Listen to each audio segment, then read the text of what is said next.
Chilling, chill. How you been? Yeah, let's get it. We back. Yeah. Hey, how y'all feeling? What's up, man? We back on the court. we back. I feel like the gym. I'm ready to cape. I'm ready to cape for the Los Angeles Lakers. No, you're not. See, no, we're not doing that. Mars, no, we're not doing that. No. There's no way we take 3 weeks off and come back and people ready to talk about the Lakers of all teams. Man, oh my god. Just Bron. Oh my goodness. I feel like the gym opened back up, going on. Like they had to redo the floor. Yeah. Like they put new rims up. Yeah, they put new rims up. Like it's air conditioning in the gym now. Like, all right, let's get back to rocking. Let's do it. Yeah. Word. New backboards, new floor. Yeah. I got some new shoes. I'm ready to go. Mars, what's up with you? You good? You seen what happened to my team last night? No, I'm not good. It's tragic. I'm depressed. But hello, everyone. Mars, you got to learn how to get over certain tragic things and just move on. You know, a new day's a new day, right? Sure. I mean, Mars, hey, y'all gonna be good, man. Mars, what did you expect? Okay, first of all, you got a third-year player in Sengun going up against the league MVP. Not only do you have that, you got a young kid in Smith. You know how I feel about Smith, but this Philadelphia team is more seasoned. And not only are they more seasoned, they just playing better with Joel Embiid on the floor. I mean, did you see what we shot from the free throw line? I did see what you shot from the free throw line, but I also saw what Joel Embiid did specifically to Sengun. I saw when y'all tried to double him. I saw when you tried to double him on the wing. I saw when you tried to double him in the pinch post, and how he took advantage of that, how he's baiting guys in the shots. Whose idea was it to have Dylan Brooks on Joel Embiid is beyond me. I don't know who came up with that idea, but that's not going to work. No. So the same logic is what Doc Rivers was doing. So, I mean, I'm trying to figure out what it was you expected from your crew last night, Mars. To not shoot below 60% from the free throw line. I don't think that would have helped. We lost by 9 and we missed 13 free throws. You was down by 30 at the half. Yeah, because we were missing free throws. And because Jason Tate played in the first half. That was also bad. Okay, that's one. But those two things. And also, if free you throws got are a mental barrier. I think we lost that game more than Philly won it. If we don't shoot 30% from three and below 60% from the line, and we don't play Jason Tate in the first half, I think we can beat the Sixers. But I think it's interesting, Mars, that Joel Embiid's 26 and 10 in the first half had nothing to do with that. With him getting butt naked looks in the mid range, and him getting downhill, and him getting switched on to Jabari Smith, and him getting switched on to Tayshaun Prince. I'm sorry, Tate. I mean, that had nothing to do with you guys falling 25 and 0. Nothing. He got 17 free throws. So those buckets weren't ethical. I don't care. Just he made 12 shots and 16 free throws. I don't care. I'm not mute. And he came in the game to stat pad to get 40 and 10. Nah, he not my. He did do that. Yes, he did do that. But he only had 11 of them at the half, Mars. Just so you know. I don't care. And Tyrese Maxey getting empty stats at the end of the game too. He had 10 points and ended up with like 27 because he want to start stat padding. I'm watching Patrick Beverly do dream shakes, man. For everybody that missed this, we actually watched this live. Yes, you see right down there. You see right there. We watched this live on Playback yesterday. If you missed it, you missed the chance to watch the smile on Mars' face turn into just pure disappointment and grief. So Sorry, Mars, Mars. what are your expectations? What are your expectations for the Rockets this year? Preseason it was 35 wins, but now seeing how bad the Warriors are, halfway there. I think we should. I'd be disappointed if we're not in the play-in. I think we should be better than Utah and be in the play-in. I think Golden State's cooked. I think the 10 seed is where I think we should be. That's kind of where you had y'all before the season started, though, Mars. Like right around that area. Yeah, I expected Golden State to be better, but if you flip Golden State and Utah, the teams in the top 10 spots would be the teams I expected. But with Golden State being this bad, I believe we can get that 10 seed. If we don't, and we're like the 11 seed, oh well. And you guys know we've missed a lot of time. It's a lot has happened, and I got to go around the room and ask everybody, even y'all in the chat. I need to hear from everybody on what's been happening since we've been gone. What's been the most glaring things? But we're gonna go over all the standings. We're gonna go over a couple things that happened with certain players. We're gonna go over all the drama. We gonna cover everything.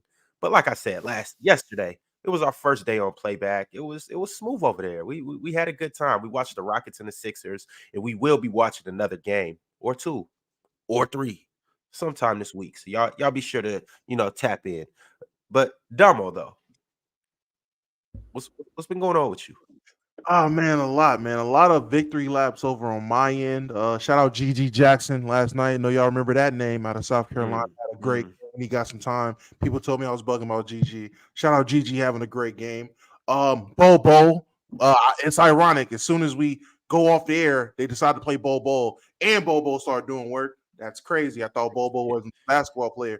That happened and everything like that. I'm gonna get it out the way now. My Dolphins did lose. Please leave me alone. I don't care. What else has happened? Of course, the Utah Jazz. Hey, Chilton, I'm not gonna lie to you. You might have to grab me off the train because them boys look serious out there in Utah. They've had a lot of good wins over the last 2-3 weeks. Utah has strung together a couple of good, quality wins. I'm not sitting here saying they're world beaters, but man, any given night, Utah is a team to beat. I've been liking watching Utah games. I'm not gonna lie. I don't care what the Pelicans' record is. You're giving up 41 points to Tim Hardaway. I'm gonna say blow it up. If you would have told me the Mavericks had 2 players combined for 80 points, I would have said, man, Luka and Kyrie got 40. No, Tim Hardaway. Shout out to Tim Hardaway. Not a bad player. Giving up 41 to Tim Hardaway is crazy to me. I'm not gonna lie. That's just how I feel. What else? Oh yeah, the Warriors are worse than the Lakers somehow. Who would have thought? That's crazy to me.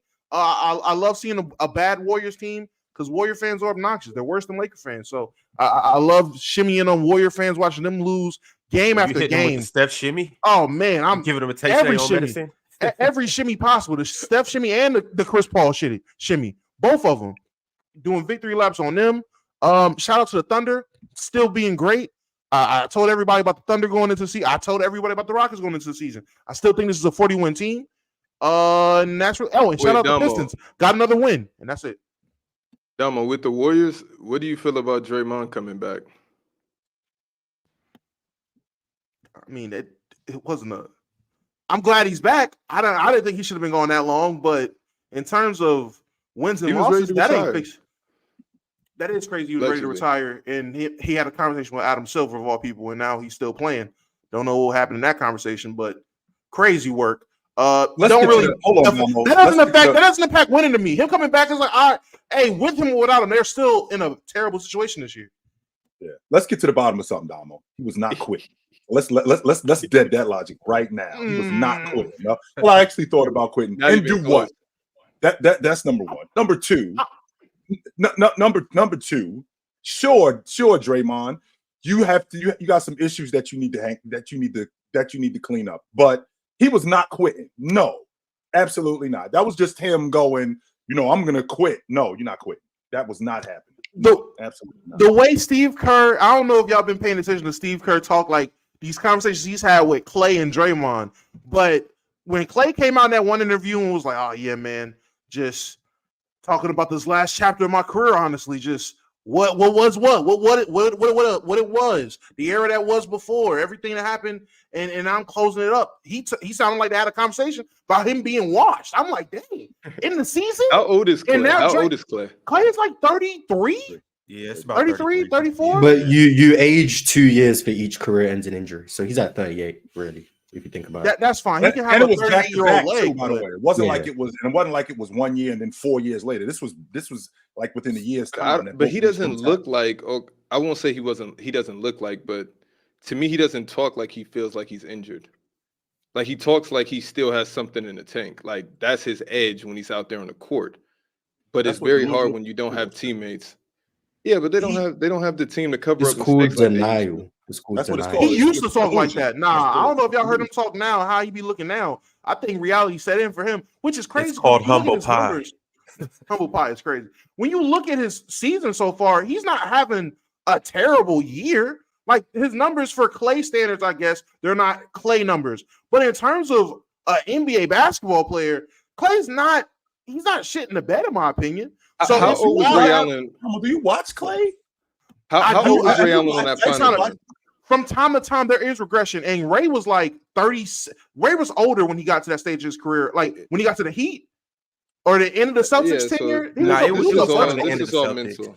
It was the end. This is all mental. This is all mental games with Clay. Like they're not having the greatest year. All of them, us as basketball players, we're used to attention, and when things aren't going our way, we fold.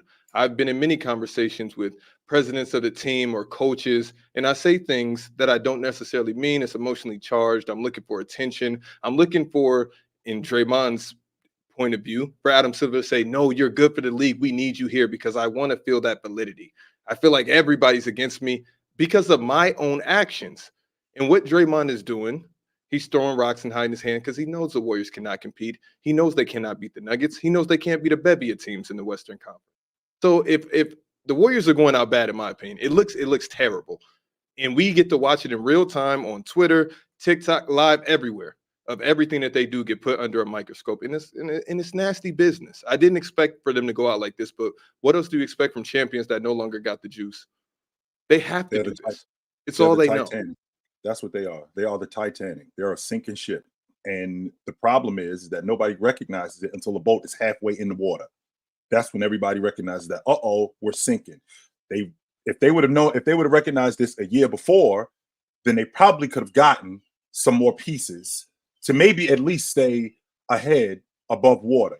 But the way that this unit looks right now, I'd be surprised if they made the playoffs. Forget the play-in, Mars. Forget the playoffs. I'm sorry. I'd be surprised if they made the play-in because the way that you don't lose to the Memphis Grizzlies. You don't lose to the Memphis Grizzlies with your G League team. And actually have me thinking that you can compete. Steph Curry looks like he doesn't want to be there. Klay Thompson, like I just told you, They gotta go. Klay he's a shell of himself. He doesn't move like he used to. That pop on his shot, it looks good when he's open. He doesn't get open shots. He doesn't knock down open shots like he used to. Defending, he doesn't defend like he used to. He actually I'm not gonna call him a cone. But compared to what he used to be when he used to be an elite defender, I'm not going to call him a cone, Mars, but he'll at least try to compete on the defensive end. He just can't. That's the problem that we're having with him. Draymond, the problem with Draymond is in and out of the lineup. They depend on Draymond so much offensively that when he's in and out of the lineup, that throws them off, completely throws them off. And lastly, with this unit, with these young guys, Pods, Moody, Kuminga, this kid Jackson, they are the future. It's time to usher these older dudes out and find out what you got with these young guys. I feel you, Mars. Ron, go ahead, who's the first domino to fall out of these guys? Steve Kerr has to be traded. Let's leave coaches out of this, please. Because I got my spiel on Darvin Ham and the LA Lakers in a little. Clay a free agent, so it'll be Clay. Yeah, Clay's a free agent this year, so it'll be Clay. They're not trading, I don't think. I'll be surprised if they trade. Like Wiggins is one of the trade. I think Clay going to free agency. I don't know why you guys don't think that they don't have they have a Joker card in their back pocket, Chill. They really do. I don't know why you guys don't think that. So everybody's just counting the Warriors out? Yes. Out for more. Yes. Wait, out for more. Out for more. From making a run this year. Run to where? What are you basing this on? A run through the play-in, maybe. I'm telling you, they have a Joker in their back pocket. Okay. Kuminga has value. No, believe it or not. Hey, Pods has value. Moody has value. Believe it or not, Andrew Wiggins still has a lot of value to the right team. I think he does. Klay Thompson has value. Draymond Green has value. Everybody but Steph Curry, who's obviously not on the table, has value. If they make the right move and get the right pieces, which I believe they're going to do at the trade deadline, because I believe in a dynasty when there's still a dynasty until otherwise proven not. Who's going to take Clay? Damn, who's going to take Clay? Who's this player they're trading for? Zach LaVine? There is no quick fix here, Ron. There is none. Who's that guy? Joker is not coming. Pascal, Larry Markkinen, was Zach LaVine the only. Joker is not coming to Golden State, and that's one of them. So Joel Embiid is not coming to Golden State. Yeah. That's not happening. Larry Markkinen and Steph. That's going to do that. All Steph Curry needs is a little bit of hope and a little bit more defense and offensive firepower. Just a little bit. Isn't that how we got here? Isn't that how we got here in the first place? And just so you know, Ron, I don't know if you know this, but hope is not a plan.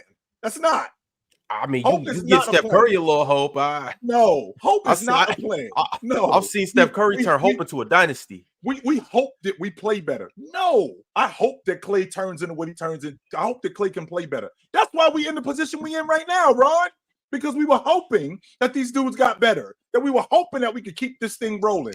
No, like I just told you, it's the Titanic. We hope it doesn't sink. The ship is sinking, Ron. It's halfway in the water. 2015, I seen Steph throw a bunch of hopes and prayers up from half court. Oh my God! Once they started going in, that was 9 years. Have you watched the Warriors play this season? Have you been watching the Warriors play lately? Because Steph don't like he got hope. Steph be on the bench looking hopeless. He looks defeated. He looks defeated. They all look defeated. Over there.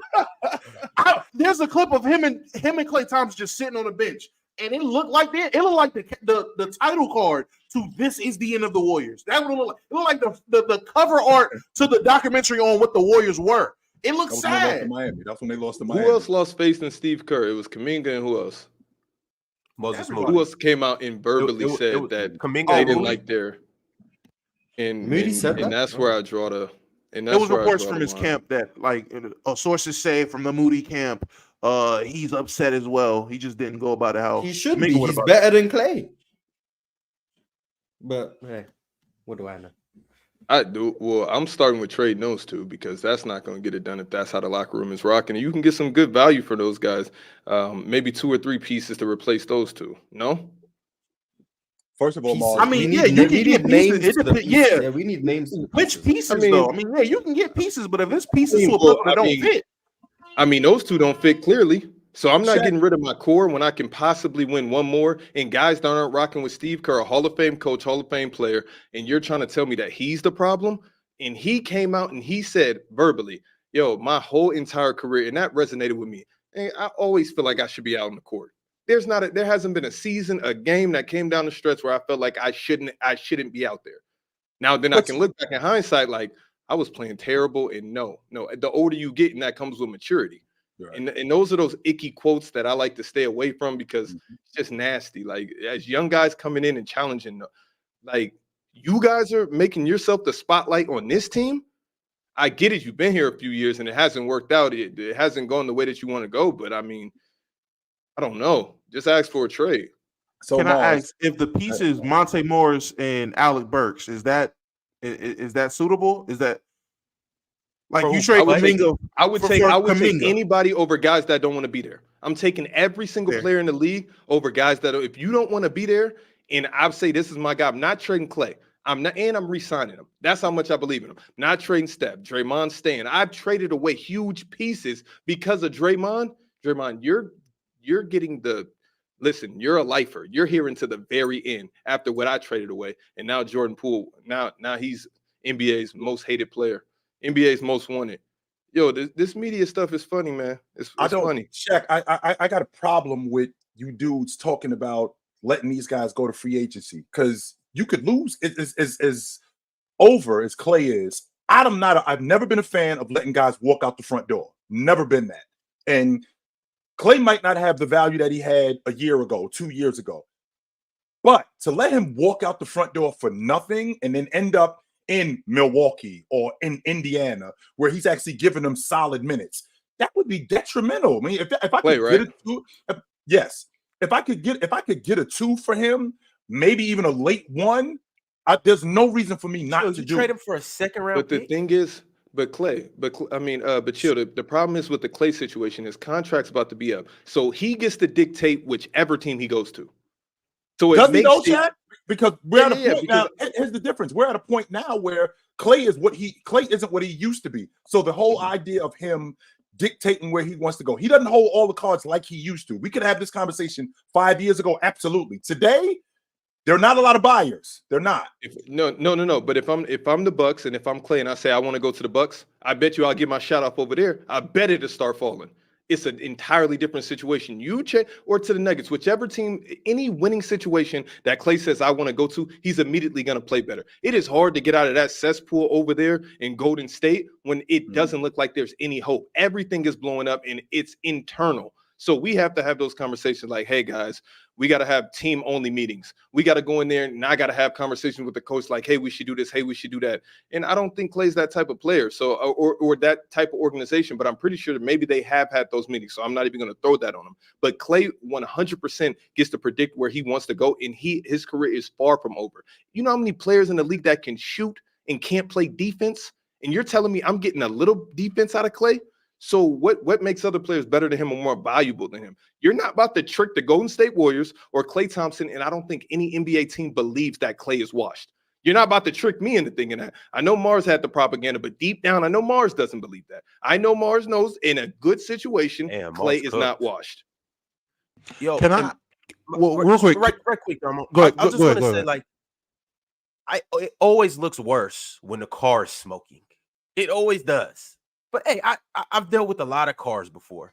Just because the car is smoking, headlight out, it does not mean that the engine is blown up or the engine is just done. It just could be a little oily. Situation, it does. No, Ron, no. I just think it's a little oily. Hey, chill. It's just a little oil on the engine, so it's smoking. You can sell me that if this car was smoking and you hadn't had any problems. Yo, you've already had to replace the battery 4 times. You've already had to replace the carburetor. You've already had to replace the alternator. You already had to do that. I only need one more run. You already had that, Shaq. Yeah, you got that one more run in 22. 22 was the one more run that wasn't meant to happen. No. I'm saying other teams. Like the Bucks are looking at this situation like, man, we sit Klay in the corner. I mean, he helps out any championship contending team automatically. You only need one more Dame and Klay defense. Yeah, that's what I want to see. Yeah, that's what I want to see. Think about Klay Thompson with the Knicks as a long ball. I don't want to see that, Mars. But I think it can get it done. It can get you close. I don't hate it. I would like to see him on a crew that could actually make him a primary jump shooter, like what Ray Allen was with the Celtics. Yeah, the difference is Ray Allen sound like he need Halliburton. That's what it sounds like. That's the thing. Ray Allen the Celtics wasn't making $40 million. That's the issue with Klay. You're talking about him like he's a minimum player. You got to pay the cost because I know a team is going to pay Klay something outrageous during free agency. And that's the problem. And that's why you're not going to win. You can win with Klay if you're making $10 million. I don't know. What's something outrageous, though? Because I feel like for anything more than 15 is outrageous. I would say anything more than 20. I can see 20 mil is justified. He doesn't deserve more than Duncan Robinson. 4 years, $80 million for Klay Thompson? You doing that? 4 years. Duncan Robinson. Where have I been? Duncan Robinson's good. So all right, my bad. All right. Because like you just said, like $20 million. So a 4-year deal for $20 million. And anyone who gives Klay Thompson a 4-year deal is ridiculous, is stupid. Yeah, that's not. But somebody will though. Stupid. At 30? At what? 34, 33, 34? He'd be like 37 when that contract's up. Yeah, I'm not. Now we talking now. Now remember, Mars. Klay, get your money though. If a team offers you 4 years, take that money, Klay. Now remember, Mars, we're talking about a Klay Thompson that's morphing into just a shooter. Okay, he's not the lead. He's not a defender. He's not an elite defender anymore. He can play good team defense. Right. He's not a shot creator anymore. And now remember, Mars, we are talking about the league being a zone league, and we can protect Klay in the zone. Yeah. We can hide him easily. We could definitely do that, and we can definitely put him in the zone and protect him in that aspect, and run a lot of action for him, where we just getting him shots like basically Boston did with Ray Allen, where we'll get him in transition, and we won't have him doing a lot of stuff offensively. And we need an elite shot creator around him. Like it can't just be. Wait. Chill. What is Andrew Wiggins doing? While we putting all of this hype on Klay, if there's nobody around me that can get a bucket outside of Steph Curry, how can I get anything off? It's just more pressure. We've always talked about the offensive gravity of Steph Curry, but it's like Wiggins. Like, are you Mars? Any chill? I don't. Oh, he's cooked too. Yeah, he's cooked. He's finished. Wait a minute. You just said it yourself, Shaq, when we talked about coaching. Because last I checked, before I came over here, I was 20 a game for my career. I could get buckets. Me getting buckets wasn't a problem. I came over here and changed my game because of the offense. A lot of action off the basketball, a lot of ball movement, a lot of guys moving. So I changed my game for that. I could always score. That's never been my problem. My problem is that now I'm playing in this offense, which, by the way, before whatever was going on with him last year, I was 17, 18 a game, and I could still create shots for myself. The issue with Klay is is that Clay, being at the age that he is and at the physical condition that he's in, it's difficult for him to do what he used to be able to do. So having an elite shot creator around him would help him. But that chill, because you didn't really answer the question. And my thing is like, I damn near am putting a majority of the blame on Andrew Wiggins. You looked good. Yeah, because where did you go? I don't get it. What? How do you evaporate into thin air? This is one of the worst abracadabra acts I've ever seen. It really is. We're not getting no defense out of you. We're not getting not a lick of scoring. What like? Hold on, maybe Mars has something that's glaring that we're not noticing. Mars, is there anything or any reason why Andrew Wiggins is no longer the player that he once was just a little bit over 6 months ago? Have any of you guys watched Space Jam? The first one? Yeah, my theory. My theory is his powers just got taken from him. Whatever he went through last season. Yeah, whatever he went through last season just took his powers. He hasn't been able to. Mars, who are the other players that also? Because it was 5 of them who got their all around the league who got their powers stripped. Yeah, and I would just love to know your 5 players. We got Andrew Wiggins. We got to get down to the bottom of this, and then we got to start seeing who's playing good now. Jordan Poole. Jordan Poole's another one. Julius Randle in the playoffs definitely gets his powers taken from him. Carl Anthony Towns in the playoffs. DeMar DeRozan in the playoffs. They will go through it. Did Dame get his powers? I don't think Dame got his powers taken. Not after that shot he against the Kings. Shout out Big Bucks. Regular season shots, yeah, that's when he has his powers. By the way, let me hit April and May and the powers disappear. There's a lot of players who get their powers. I'm off the Kings. Jeremy Sochan, I don't care what nobody say. He just had 20 last night, I think. I don't care. Yo, Sochan, oh my. Yo, that whole experiment, I'm watching this. Like, I'm not watching the games live, but I'm watching the highlights. That ain't it. That ain't it. Real quick, before we start hating on Sochan, because I had this thought about the Warriors. When did Bob Myers step down? Like, was it just him, or was it like him and his team? Was it him and a group of people in the front office that stepped down at the same time? It was last year, after last season. Was it just him? I believe so. As the GM, yeah, he just I'm just saying. Dunleavy took his job. Yeah. Yo, Mike Dunleavy sucks. I ain't gonna what it looked like to me. He just got passed. Didn't Dunleavy just get passed by D'Angelo Russell on the all-time 3-point list? I believe so. How far down? Not Dunleavy. My Bob Myers reminds me of what Jeff Van Gundy did after the 2001 season with the Knicks, where he jumped off that train because he knew that it was going to crash. He was like, "I'm out."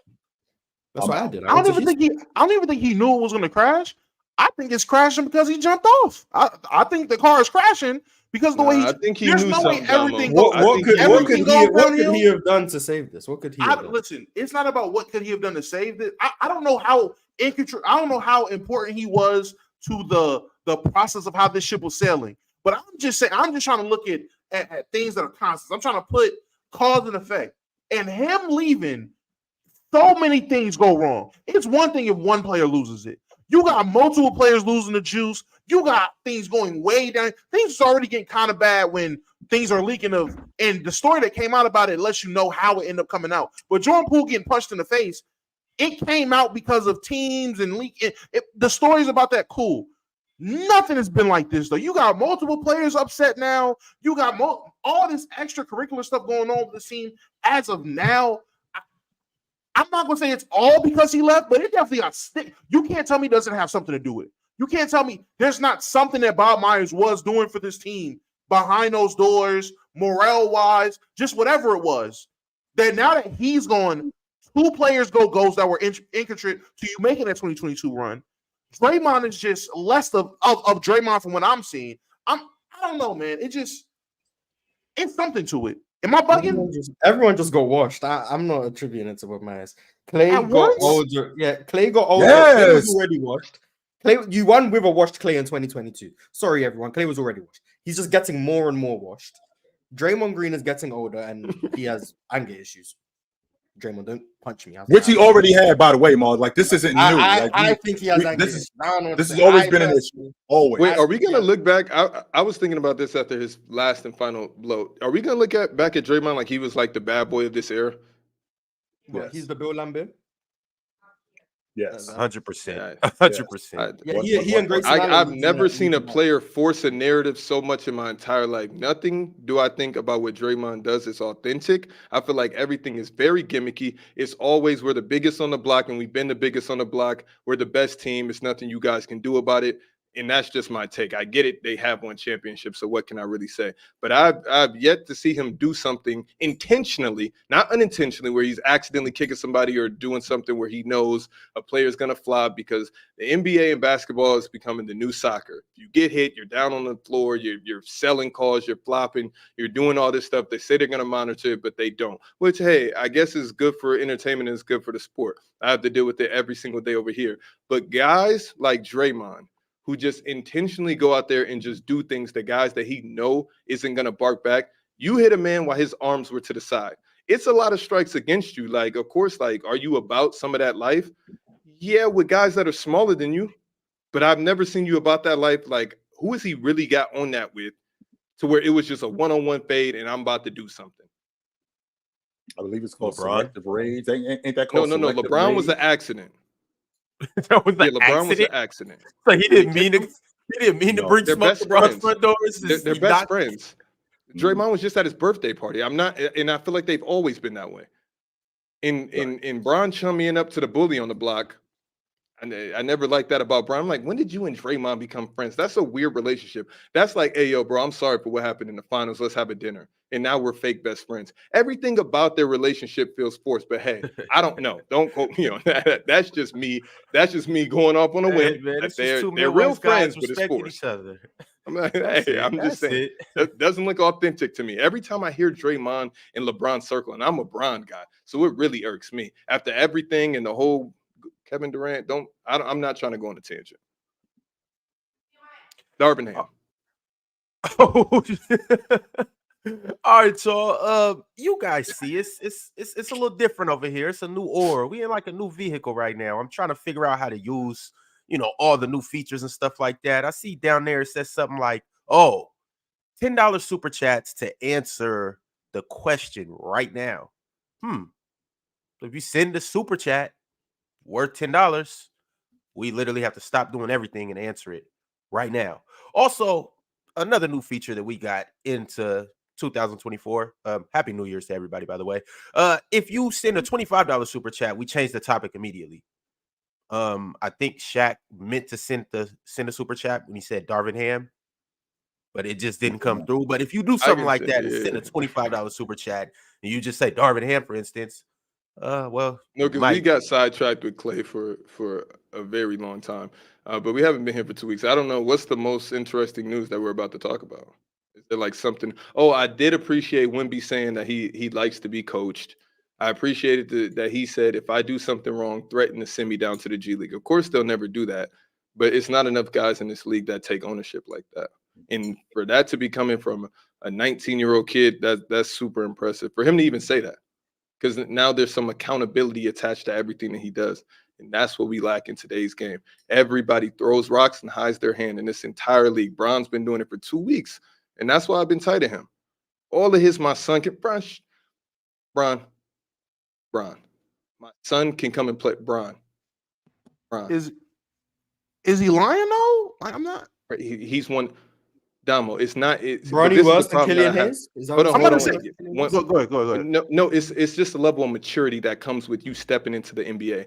That's like saying Bron can come over here in the EuroLeague and play. Bronny can come over here in the EuroLeague and play right now. There's a zero.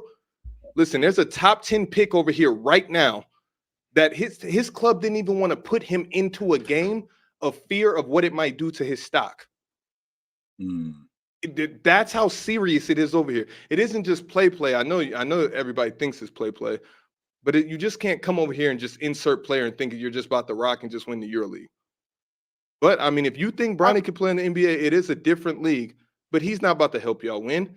I could go on that team and say make outrageous claim. Bron, come get me then. If it's just that easy over, if it's that sweet in the league, then Bronny, Bron, come get me. I would love to go out there and try. No. And, it's one of those things where it's classic Bron, who I love to death, but hey, anything to get Darvin Ham fired. I just don't understand why we just can't take ownership around here as players. I don't get it. I don't get it. I don't understand it. I don't get it. Maybe Darvin this is Bron's fault. Them boys. It's everybody on the Lakers not taking accountability. You guys just was popping bottles, and I was with that. I was popping bottles with y'all.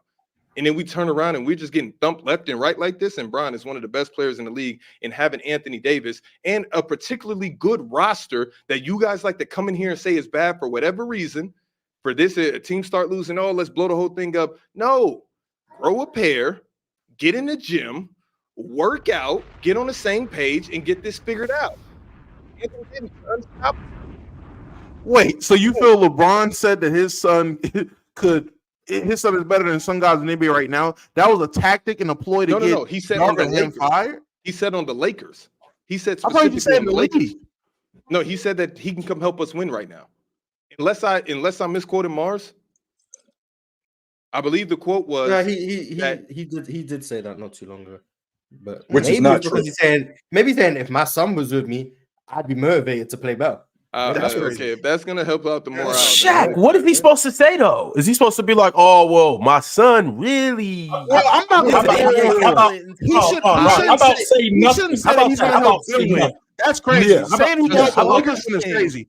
I was with it when he was saying, "Oh, his son is better." When he had the quote saying his son was better than some guys in the league now, or his son can come in to be better than some guys in the I was okay with that because at the end of the day, that's his son. What do you want him to say? Cool. Say that. LeVar Ball said it. Yeah. LeVar Ball said it, and we seen it as a tactic. It was, hey, that's a dad being a dad. That was fine. Him saying, "Oh, he can come help us on a Laker right now." I didn't know he said that. I'm not with that. That's crazy.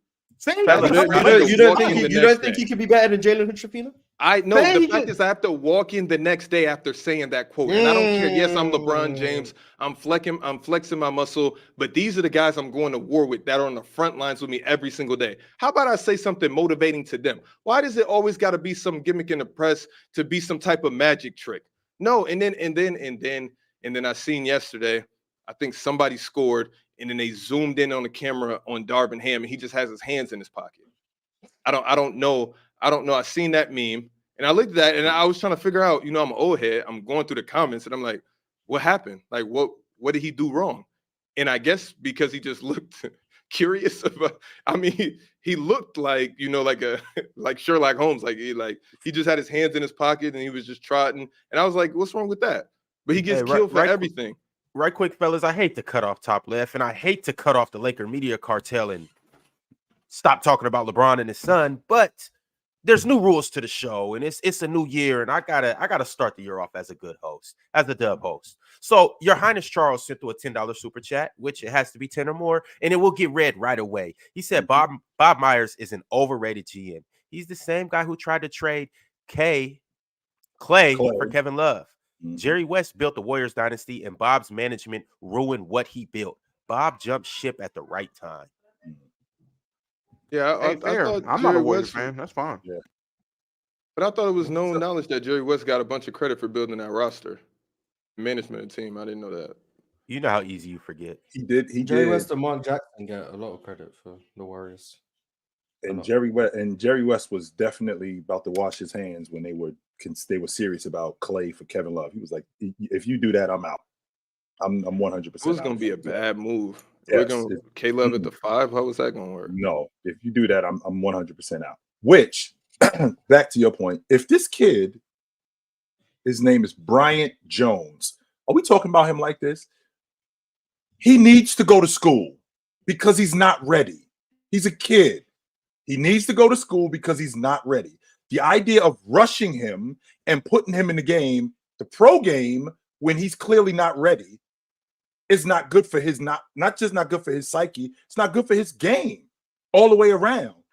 He still doesn't have a consistent jump shot. His body, on the other hand, great athlete, 100%. I can get with that logic. Great athlete, but he's small. Not only is he small, for the way he plays, he's small. Doesn't shoot the long ball that great. And we're talking about a guy who you want him to play right now. He's clearly not ready to play right now. And it doesn't help that his last name is James. So to say that he's better than some NBA players today, no. Especially rushing him, Damo. You're doing it. I don't think it's rushing him. That. I don't think it's rushing him. But once you start going through every team and you really start looking at man's 13, 14, and 15 and think about who these guys are, let's be honest. A lot of these younger guys on these two-way deals that are still considered a part of the NBA on the NBA roster, these are guys like Peyton Watson last year who came out of college averaging 3 points. He wasn't ready to be an NBA player, but they took the risk early. They took a reach early to develop him for a year and then get him prepared for next year. If you're telling me there's not guys on NBA roster, these guys don't play. That's fine. That's the point. That's absolutely Damo. fine. That's but the again, point right there, Damo. And there's some guys, Damo, that's not playing that had better collegiate careers than Bronny's having right now. Super fair. Peyton Watson's super a little fair. different though too. Peyton Watson's 6'8". Exactly.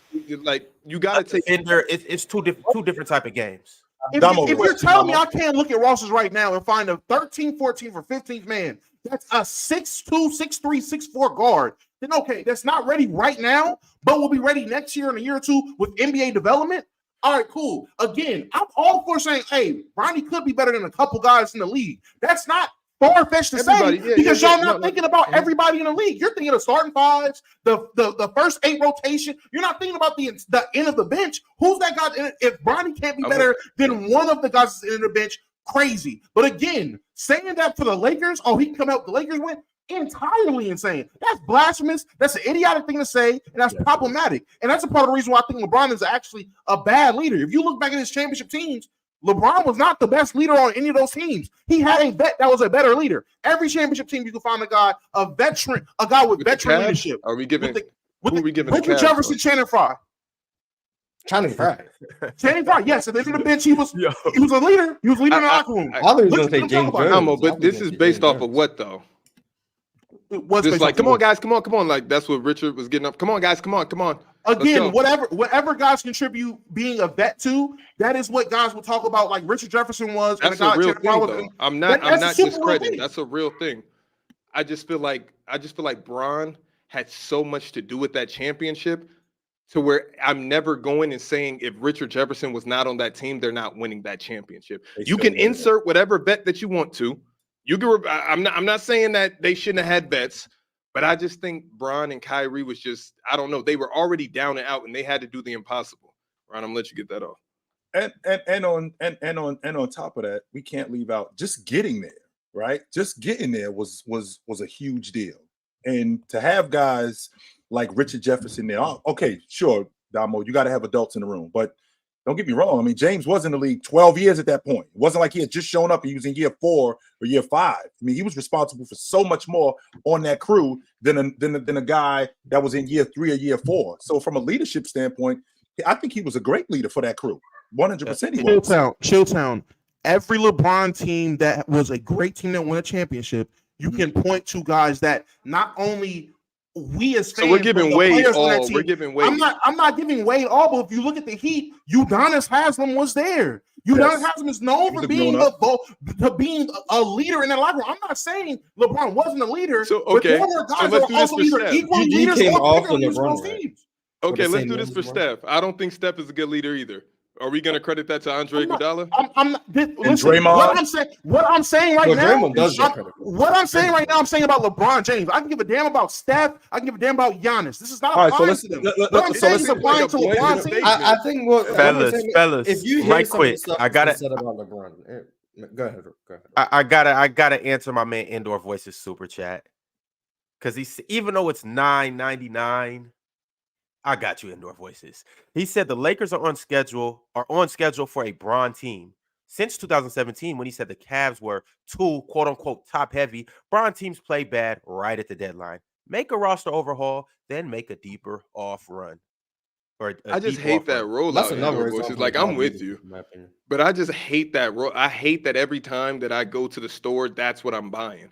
Like I just hate that. I'm with you though that that makes sense for some seasons, but I mean, a deep run doesn't equate to a championship. I'm looking at, like, Bron didn't even get a shot off in, what was that, game 4 last year, the elimination game, to maybe send it to game 5. I just be looking at situations like that, and it makes me tight because I'm like, Bron, growing up, we always believed that you were Batman, superhero, whoever, Superman, and then it just be stuff along the way. It's like the more and more that you play, the more and more, it even got me I'm getting back to my Kobe bag because when I was young and I was watching Kobe, that was the guy. Then Bron came in 03.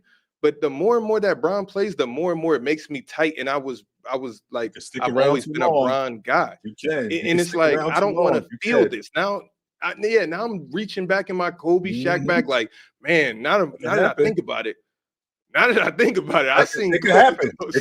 It can happen. You can dig it. You can stick around too long and have people now looking at you a different way. When before that wasn't even a question. Even though I mean, Bryant late in his career, he wasn't what he used to be when the injuries started to happen. But if you stick around too long, you can have people looking at you. You can definitely have people looking at you a different way. Now, what I want to do is I want to make sure that we stay on the fact that they handled Oklahoma City last night. They absolutely handled Oklahoma City. And I'm not buying the logic that, Oklahoma City shot the ball bad. No, they did not. The Lakers did a great job on them defensively.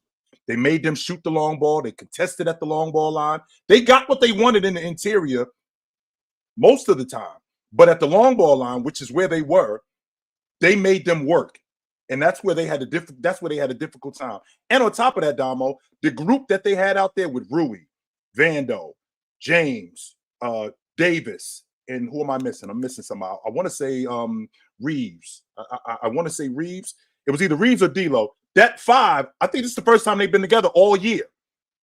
I think this is the first time that crew has been together all year. And they looked great. I don't expect Anthony Davis to go 25 and 15.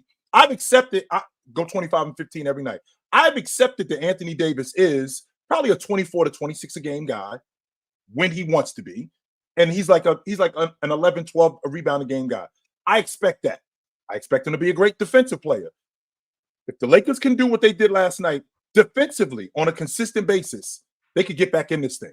But it can't be what you saw last night, and then 3 games later, or the next 3 games, they're giving up 122, like the Milwaukee Bucks, who, by the way, I'm saying it on record, they're fool's gold. Wait, what? I'm going to say it one more time for the people in the cheap seats. Yeah, the Bucks are cooks. That's what he said. Fool's gold. They are. Yeah. I don't like. They're fool's gold after. I'm gonna let you get that. I was just thinking because this summer, Rui came out to Greece to work out. He had to get like his passport, so he stayed over and he was vacationing in Greece, and he worked out at our facility. So I walk in one day, boom. I was shocked to see him in the weight room because first off, he was a lot bigger. Pause. I didn't know that he was that mammoth of a human being.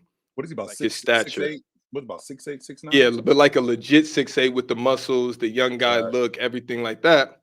And we get to talking. He got this crazy accent. But then I asked him, like, yo, like, how are you guys about to fare this year? Like, he said, well, I was like, yo, like, what are you guys about to do this season? You guys got a good team coming back, like, This Negro looked at me and said, we're looking to make a deep run, and I'm not putting this on Rui. I'm not putting this on Rui. I just feel lied to, and that's all. I just feel lied to, Rui, and I feel like our conversation meant more than that, and I feel like you knew something that I didn't. But I mean, good workout guy. I'll say that. Mm-hmm. His on the court workout, his trainers, everything is like the work that he was getting in, the drills that they was doing. I'm talking about full court sprints, coming around, going around the cone, pop out 3, boom. Got to make 3 in a row. Then you got to make 5 in a row. It was insane. And then to come into the games and not see these guys who work crazy during the summer and not see them get a shot, it's tough because I know Rui's like that, in my opinion. Sorry about that tangent. I've been saying this for a long time. I think Rui's the third best player on the Lakers. At least offensive-wise, yes, Mars. I think Rui should get the 3rd most shots on the Lakers every night. Every single night. I do too. And I feel like he should be featured more. I'm not, like D'Lo, I don't need you scoring 36 points ever. Like if you get hot, I'm with that.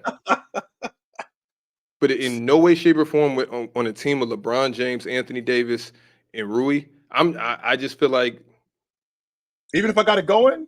Even if I got it going. If you got it going, get that off. That's why I was like, I wanted to give him a pass, and I'm gonna give him a pass. You're right, because that was uncharacteristic. Right. But I feel like that's just D'Lo's nature, and I feel like that's why he oftentimes struggles because he has to go out there looking for a shot, and he kind of got to hunt it, and it's hard being in that position.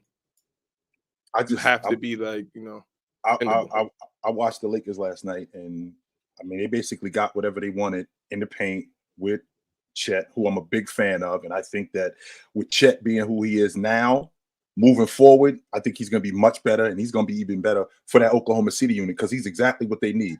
They are Andre Drummond type and a Bobby Portis type of player away from really challenging in the Western Conference, though. They're not there yet because I was at the game last week when they played against the Heat, and despite what you saw with that 23-8 from Chet, Bam beat him up. Bam straight beat him up. Same thing last night. Anthony Davis beat Chet up. And that's what's going to be the problem moving forward in the playoffs. When they run up on teams like Minnesota that got bigs, when they run up on Denver, and when they run up on guys, when they run up on teams like the Lakers, who can defend the three-point line, and they got good interior players that get to the rim, that's going to be a problem moving forward. But I like everything else that they have, plus the fact that they got 4 guys on rook deals. That's a big deal. Especially core guys. That's a big deal for them. And they can, with the bird rights, they can sign all of them. They would just have to go over the cap, right? Yes. And the salary cap goes up every year. So with the bird rights, what it does is it protects your team from going over the cap. So, like, for example, with what Jaylen Brown did, well, that deal doesn't kick in until next year. And the salary cap goes up, and it only counts for, I think, over 35%. So that helps. That helps a lot. Yeah, and shout out J-Dub. Nice. He balled out last night. He came with a 25-piece, 6 assists. He just watching him play, you could tell he's kind of a student of the game. And you could kind of see who he's really studying. Obviously, the person who he laces up his shoes with every day. He a couple of the moves I was seeing him do, I'm like, he took that straight out of Shea's bag. He's watching how Shea gets to his certain spots and gets money in certain ways. He hit one mid-range where he was going left, came back right, and then crossed back, or came back right and then crossed back left and pulled up. Said, yeah, that's very Shea Gilgeous-Alexander-esque. I was like, if he can continue to do that, it's gonna be scary in OKC for real. Shaq, what you were asking when you asked what was the most glaring thing, it was that for me. I think Milwaukee's fool's gold. I do. I have a difficult time. I have a difficult time with your lead guard. If you're in a championship team, I got a difficult time with every guard looking at him going, this dude is fool.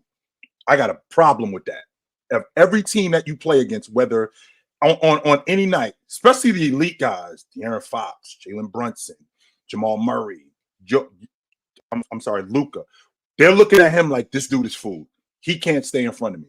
And it's bad enough, even though they are one of the best teams, in the league in crunch time in defense, it's about getting there.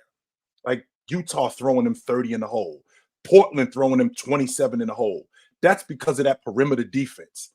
And Dame not being able to slow down. I ain't asking you to stop people, but to slow down anybody. Tyrese Halliburton. It looks crazy, chill. It looks like it'd be some plays where he gets like they hit him with a move and he has to switch his feet and his arms are just flailing. I'm looking at Dame like, yo, bro, are you sit?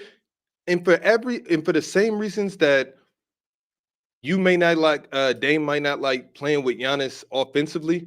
Giannis doesn't like playing with Dame defensively. And that's why I think that yin and yang doesn't work, because I truly believe that those two don't feel like this is the answer.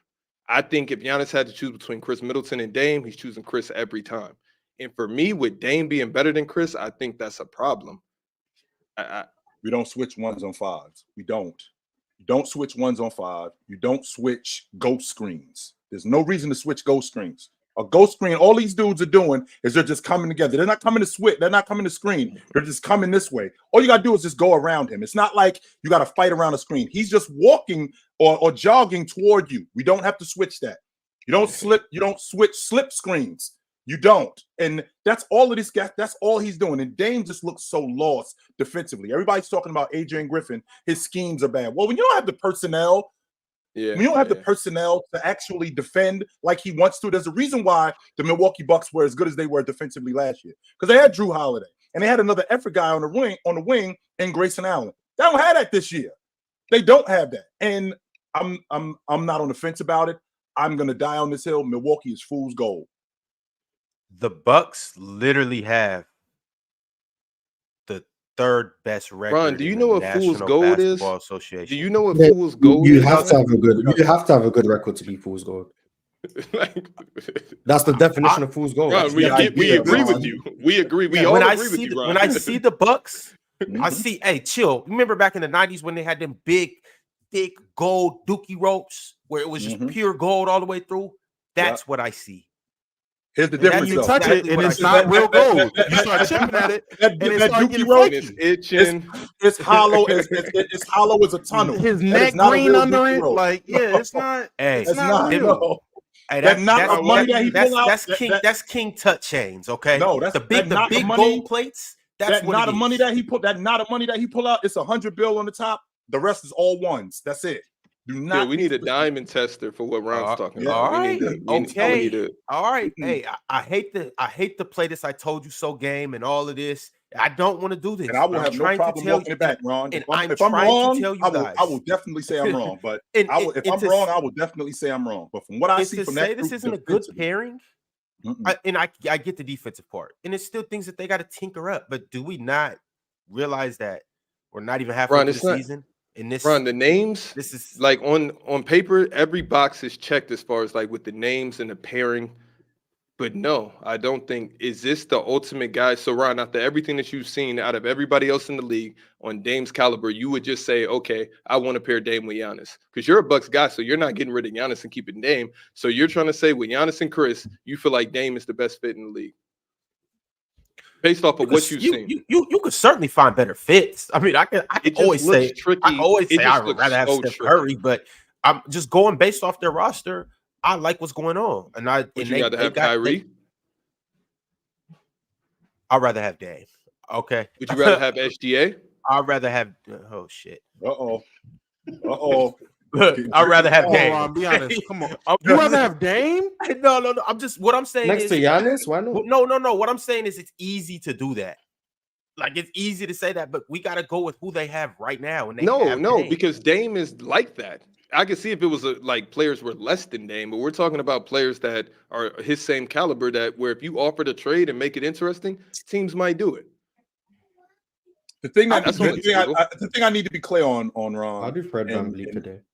I'll do Jalen Brunson for Jimmy Dame. Butler. That's pretty fair. Fred Van. I'm just saying, I'll do Fred VanVleet today. Hey, Tars has entered the chat, you guys.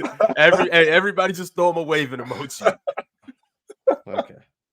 The chat. I'm gonna tell you guys what's my thing, and I seen it the night when the Bucks absolutely mollywopped the Boston Celtics when it was 75 to 38 at halftime.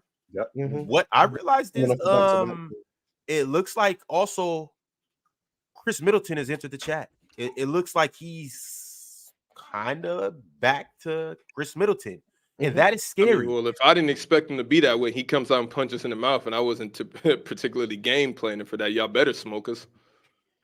What the big bad Boston Celtics? Boston came up back-to-back, and then top five JT. I've never believed in this Boston Celtics hype. $500 million man, Jalen Brown. No, Shaq, it ain't the Boston Celtics hype. It's Tatum. Say what it really is. It's Tatum. Shaq, yeah, okay, I was about to say that. I was about to get it. Don't just say it was Boston Celtics. It's Tatum. That's your problem. I've always, because here's the thing, Anthony Edwards has always been a better player. Not always, that's crazy. But I do think that Anthony Edwards will be. He's not. I think they're right. Tatum, I'm still giving the edge to Tatum. But I feel like Anthony Edwards, like the way he is going to get better exponentially is going to be crazy. And he's going to be the face of the league. He's going to be the best player in the league. That's nasty work, man. Did you not see them the last time they played each other? Did you not see the last game? No, don't ever, Damo, don't ever go a head-to-head. No, if they're in the playoffs and he get the better of them, I'm with that. But they both have to make it. What if Ant doesn't get exponentially better? What if Ant's trajectory, like him and this is what I don't like about when we talk about these great young players. What if he doesn't get so much better? What if he doesn't have to? Wait. He doesn't have to. He can keep the same move set and make more shots, and he's better than 95% of the league. And then the guys that are better, as long as Tatum in that 5%, we're good. Because Tatum's in that 5%. He always will be in that 5%. Jason Tatum is, and you know I'm a Jason Tatum guy. Right now. But I'm with you right now. The trajectory that Anthony Edwards is on, and anybody knows me knows how I talk about him. I think he's going to be the league MVP. I think in another 2 years tops, he's going to be the best 2 guard in the game. But Damo, what evidence suggests right now? I'd like to think he's better than last year. So what evidence have you seen to suggest that he won't get better? What about his game suggests that he won't get better? I'm not saying that he's not going to get better, but let's not act like every player is just going to everyone just gets better. We see guys plateau, we see guys regress. To just assume that, okay, he's great, but oh my God, just imagine when he really gets XYZ better. Like, all right, let's relax. He's good right now. He's cool. We can assume he's going to get a bit better, but how much better can he possibly get than what he is now? Because he's phenomenal. That's my thing. I already think he's so high. How much higher do you expect him to get? I've always been high on Anthony Edwards, and that's the problem. That I'm coming in with him already high, and then I see him make this leap, and I'm like, oh my God, he's living up to the hype, and every year he has gotten better. I can see if he's digressed. But then I'm looking like every year he actually has gotten better, and by leaps and bounds, like compared to his peers on how fast he's growing. Let's take the team situation that he's in. What are they in the West? I don't want to misspeak. They're number one. They're number one. Yeah, they're the number one. Okay, so with that being said, we're gonna go into it and we're gonna be like, oh, they're not gonna get it done. They're number 1 seed. It's not gonna happen. But I honestly do think that they have the squad to compete with the Nuggets. Damo, I don't think the Nuggets are ready for Anthony Edwards. Well, he said it last year. They said it in the first round last year. They gave him a run for their money. Brown said that was the toughest matchup that they had. But Damo, like you talk about how much better he could get. Okay, you already know my logic about by year 5, this is who you are. I think what are we in year 3 with Anthony Edwards? Is that what we are in year 3? It's 4, right? Is it year 3 or year 4? It's 4. It's year 4. So year 4. 22.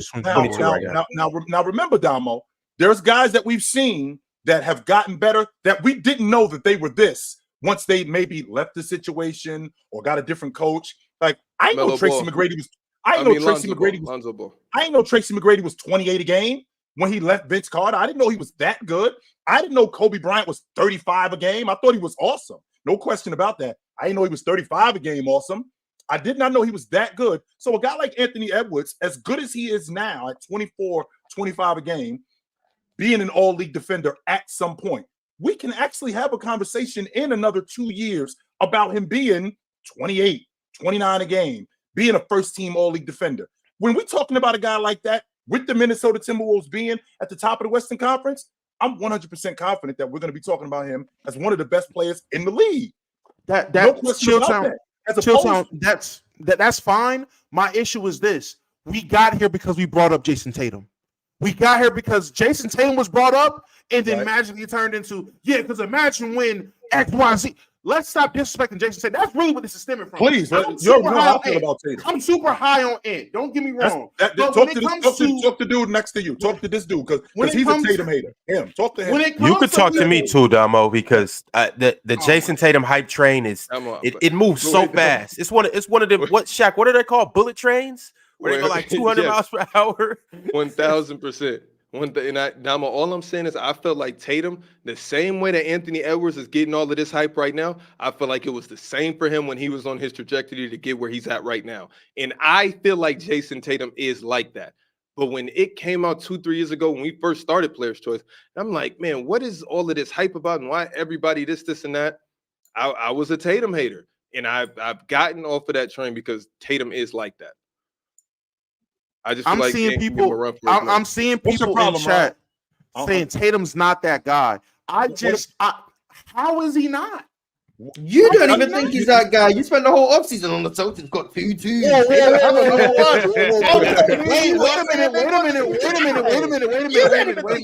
Wait a minute. You can be that guy as a 2. That's fine. King Dame is that guy. I just don't think he's that guy as a 1. He's that guy he's a 2. Honestly, he's a 3. We're not going to get today. You called him Nightwing, Damo. Let's cut the nonsense. Who don't like Nightwing? You called him and Jimmy Butler both Nightwing. You gotta be a hater to not like Nightwing. Nightwing is phenomenal. What? That's Robin. With that being said, this logic is going off of, and I think it's incredible how we don't talk about how good the Warriors, they won the NBA championship in 22, even though they beat a bunch of kids. That's not a problem with Jason Tatum being 24 years old, Jaylen Brown being 25 years old. They did that. And then how much better Jason Tatum has gotten. He had a career year last year. This year, he's leading all small forwards in scoring. He's leading all small forwards in rebounding. He's playing better defense this year. The Celtics are collectively the best unit in the league, and that's largely due to him, right? That's largely due to him. With all of that being said, he does perform. Can you explain collectively? Can you explain why they're the best unit as far as like their pros and cons? So we'll start with the pros. I feel like with them getting Drew Holiday, he does everything that Marcus Smart does, except I do it better. So now I have that elite perimeter defender. So now I also have my Swiss Army knife in Derek White, he can give me buckets, he can defend, he can do dirty work stuff. Whatever I need, that's my utility guy. What they were missing, which was interior scoring last year, because they couldn't really go to Robert Williams for buckets. They can actually do that with Porzingis, who also can man the paint. In addition to him manning the paint, he can protect the rim. Shaq, a lot of people think that protecting the rim just means blocking shots. That doesn't mean that. It means a bunch of different things. It means redirecting guys. It means redirecting shots. Now that they have that, that gives them another aspect. Now that also takes a lot of pressure off Jaylen Brown. That takes a lot of pressure off Jaylen Brown to have to do more than what he had to do last year. So his deficiencies, his weak hit, his weak left hand, or him taking bad shots, he doesn't have to do that as much because collectively they surround him with they've surrounded him with players where now he can do what he's good at and stick to that. In addition to that, you got your rotation guys. I still think they're another rebounder short, but collectively, I feel like that unit is the best in the league. And I feel the same way about them as I agree. Last year. I agree. I have to do this, and a lot of you guys are gonna hate me. Some people are gonna love me. Most are gonna call me nasty. Jason Tatum might not even be the top 10 player in the NBA. Name 10 better. Name 10 better. This is what I mean, Ron, I will help. Please, I don't know. I can help. I can help. And when I get in this list, go. It's not gonna sound too crazy. Now, it's gonna be some debatables. If it's 50-50, if it's 50-50, Ron, go, Ron. Let me get it off. You're doing too much explaining. That's how I know you capping. Go ahead. No, I'm not. Ron, I may be with you depending on the names you say. I believe all I can these help you get there, Ron. I can help you get there. Please, I'm always get the easy ones out the way with Nikola Jokic, Joel Embiid, Giannis Antetokounmpo, Luka Doncic. Where we at? We are 4. Steph Curry. Like 5. Okay. Now the rest of these are gonna feel debatable, but they're better than Kevin Durant. KD. Come on, let's get KD. Kevin Durant. That's 6. That's 6, right? No, but okay. Anthony Davis. I'm with you. Okay. You can say his teammates too. Let's go ahead and get into it. And this is where you can say it. You can say AD's teammate. I'll be with you if you say AD's teammate. I'll be with you. LeBron James. I'm not with you. LeBron James. I trust LeBron. Come on, Damo. I don't care about you trusting him. I'm not with you. Let's carry on. I'm not with you. LeBron James. And now let's just get the cat out the bag because he's playing better. You got the lie. Here we go. Shea Gilgeous-Alexander is better than Jason. That's 8. He's better than him. That gave you 8. Go ahead. He's playing better, but he could be better, right? But if you throw SGA, you gotta throw Ant. Why not? You have to believe that. You have to believe that, Shaq. If you think SGA is, if you're going SGA, why can't we go in? Right. If you think Ant's not better, that's why it's better. But if we put him on the list, I'm not going to debate it. It's a lot of debatable. We got to take I thought you was going to say Kawhi. That's who's next. Kawhi is still better than him. Kawhi Leonard today is not better than Jason. Better than him. No, he Kawhi's playing better than Jason. If you say those 10 guys are better than Jason, I don't think that's a crazy take. I think Kawhi Leonard is absolutely playing better than him. Absolutely this year. Right now, I gave you a couple leeways. The Steph one, I'm like, I gave you 50-50s. I didn't argue. When I'm saying no, that's when I'm not arguing with you. So you're saying Kawhi's a no? Yes, Kawhi's a no. I'm sorry. Kawhi's a serious right now? I thought it was 100% Kawhi is a no. You I asking me or just you feel like asking the it? sample size. I'm asking why small. Kawhi's a no. I'm asking why Kawhi's a no. I feel like Why the is sample size is always tiny versus Jason Tatum doing it. I mean, are we talking about better player, better skill? What are we talking about? Better for Kawhi's your played franchise? 35 games. Yes, he has. I think he only missed 4 games. I'm just saying. I'm just saying, like history. That's what I'm asking. Are we talking about for your franchise? Are we talking about skill? Are we talking about as a player? Are we talking about your team right now? The better as a player, as like a skilled player. Well, I'm Ron made the list. I thought, Tatum. yes, Ron saying the better basketball player. That's what he said. I would give you that. Mars. I would give you that. This is nuts. But I would give you that, Mars, 3 years ago. One to be argued. I would give you that 3 in 2021. I would give you that. In 2024, Kawhi Leonard is not a better player than Jason Tatum. No, he isn't. I think Kawhi's better on both sides of the basketball. Both sides of the ball. And the numbers support it. Okay, so why? So then why? So Ron, why didn't you go James Harden? Oh boy, that's insane. You're never gonna get over that. I don't even understand how we got to that. I see what's going on here. I see you we're not. We're about to never hear that boat story ever. So, unless you want to tell them, because you were there. Like, I was talking about the lobby at the W. Oh, that one. So wait, so what's the names you guys disagree with? Kawhi and who else? Why doesn't James make his list? I'm being honest. Anthony Edwards, Kawhi. I was with SGA. I ain't gonna lie. I don't think Ron put Ant on the list. He didn't put Ant. He didn't say Ant. Yeah, I wouldn't put Ant on there. Wait, Shaq, are you a Laker fan? I'm a LeBron guy.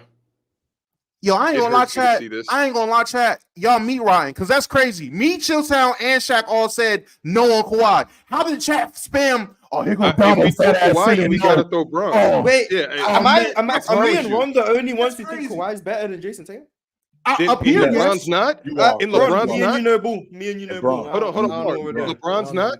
No, I said LeBron. I'm with LeBron. And not Kawhi. today. That's my only thing. If we're throwing Kawhi, then we got to throw Bron too. That's all. I didn't throw Kawhi and I didn't throw LeBron. LeBron personally is at 11 for me. I want to say, was he 11 in my top 10 going into the season? He might have been 11. He may have been, yeah. LeBron to me is more of a conversation. Kawhi is better than both of them, in my opinion. But I don't know. So Kawhi Leonard.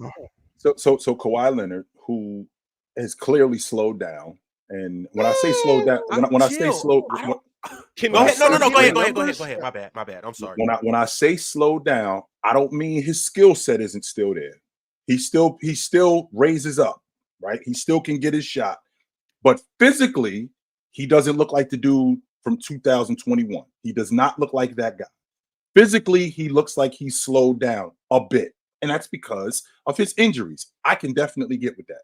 However, when I look at Kawhi Leonard and I look at Jason Tatum, I think Jason Tatum is a better one-on-one player. I think he's a better rebounder. Absolutely, I think he's a better one-on-one player than Kawhi Leonard. I think he's a better rebounder. I think that the conversation for defense, I don't think it was what it used to be. I think that the gap has closed. I think Kawhi Leonard used to be like this when it comes to Jason Tatum. I think that the gap has closed tremendously, considering how much better Jason Tatum has gotten defensively. And I add in stuff like the postseason. And when I look at Jason Tatum and what he's done over the last couple of years in the postseason, there's no way that I'm putting guys like SGA, Anthony Edwards, Kawhi Leonard ahead of Jason Tatum. I'm not doing that. No. I ain't gonna lie. In terms of ranking these players, I'm not looking at the past stuff though. I'm not gonna be looking at what you did last playoffs and everything. I'm just rating in terms of right now this season. I will say, after looking at what Kawhi's doing, I did not know that man was shooting damn near 44% from 3 this year. Yes. On what, 5 threes a game? The efficiency, he's almost 50, 40, 90. I did not know he was that efficient. Kawhi started the season slow. We had to hear Jalen say he might not be top 25. And now he's back to looking like Kawhi Leonard. And his defense is better now than it has been in the last 3 years. He looked, not defensive player of the year, Kawhi, but he looks like an elite defender.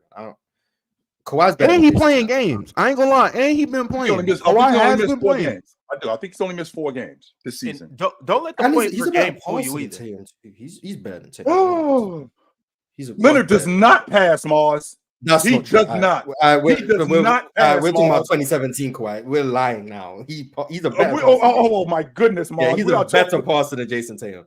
No. Tremendously, like Chill said. He's like better. tremendously. He's better. And if someone says Kawhi doesn't pass, I think we're living in 7 years ago.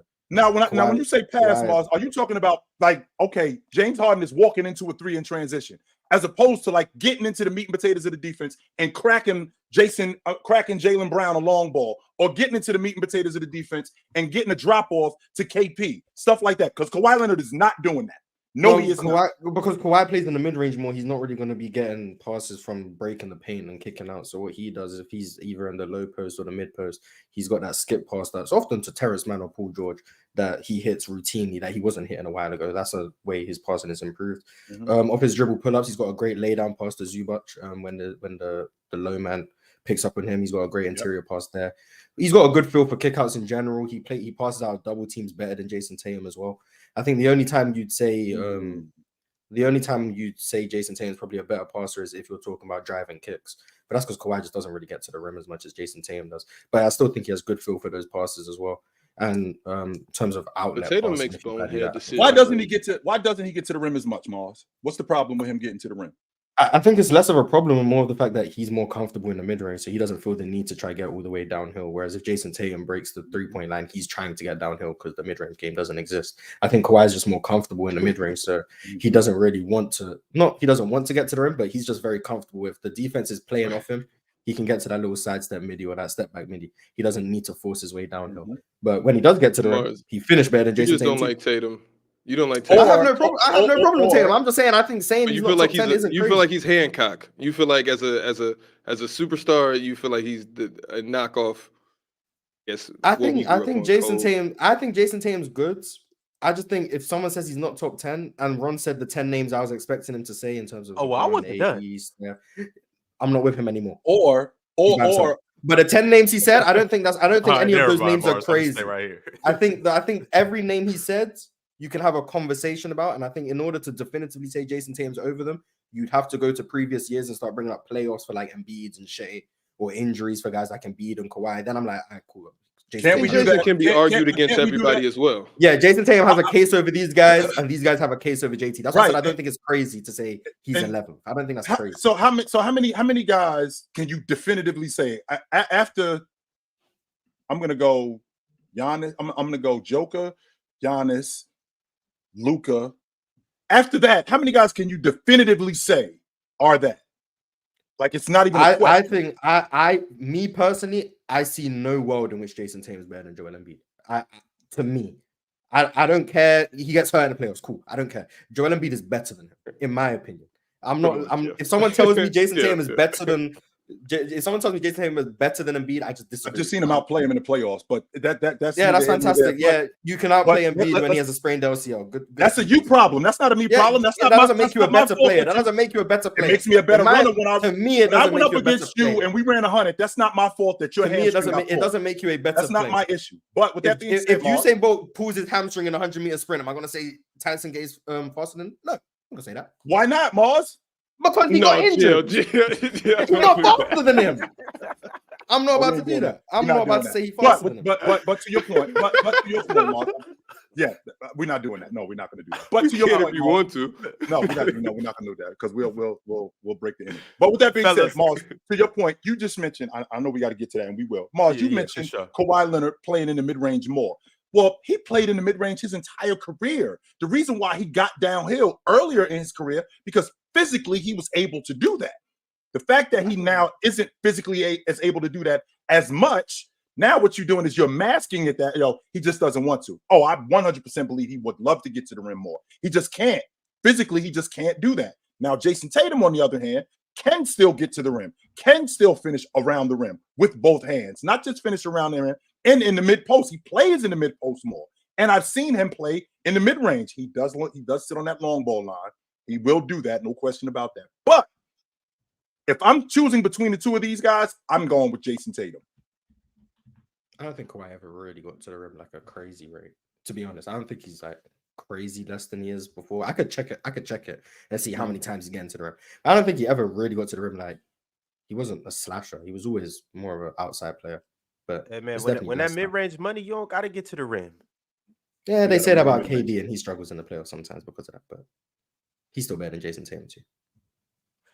All right, y'all. My man Teddy Hart sent through a $10, super chat. Teddy, it was real intense. It was real intense. But we here right now. He said Milwaukee could use Dejounte Murray. Question mark.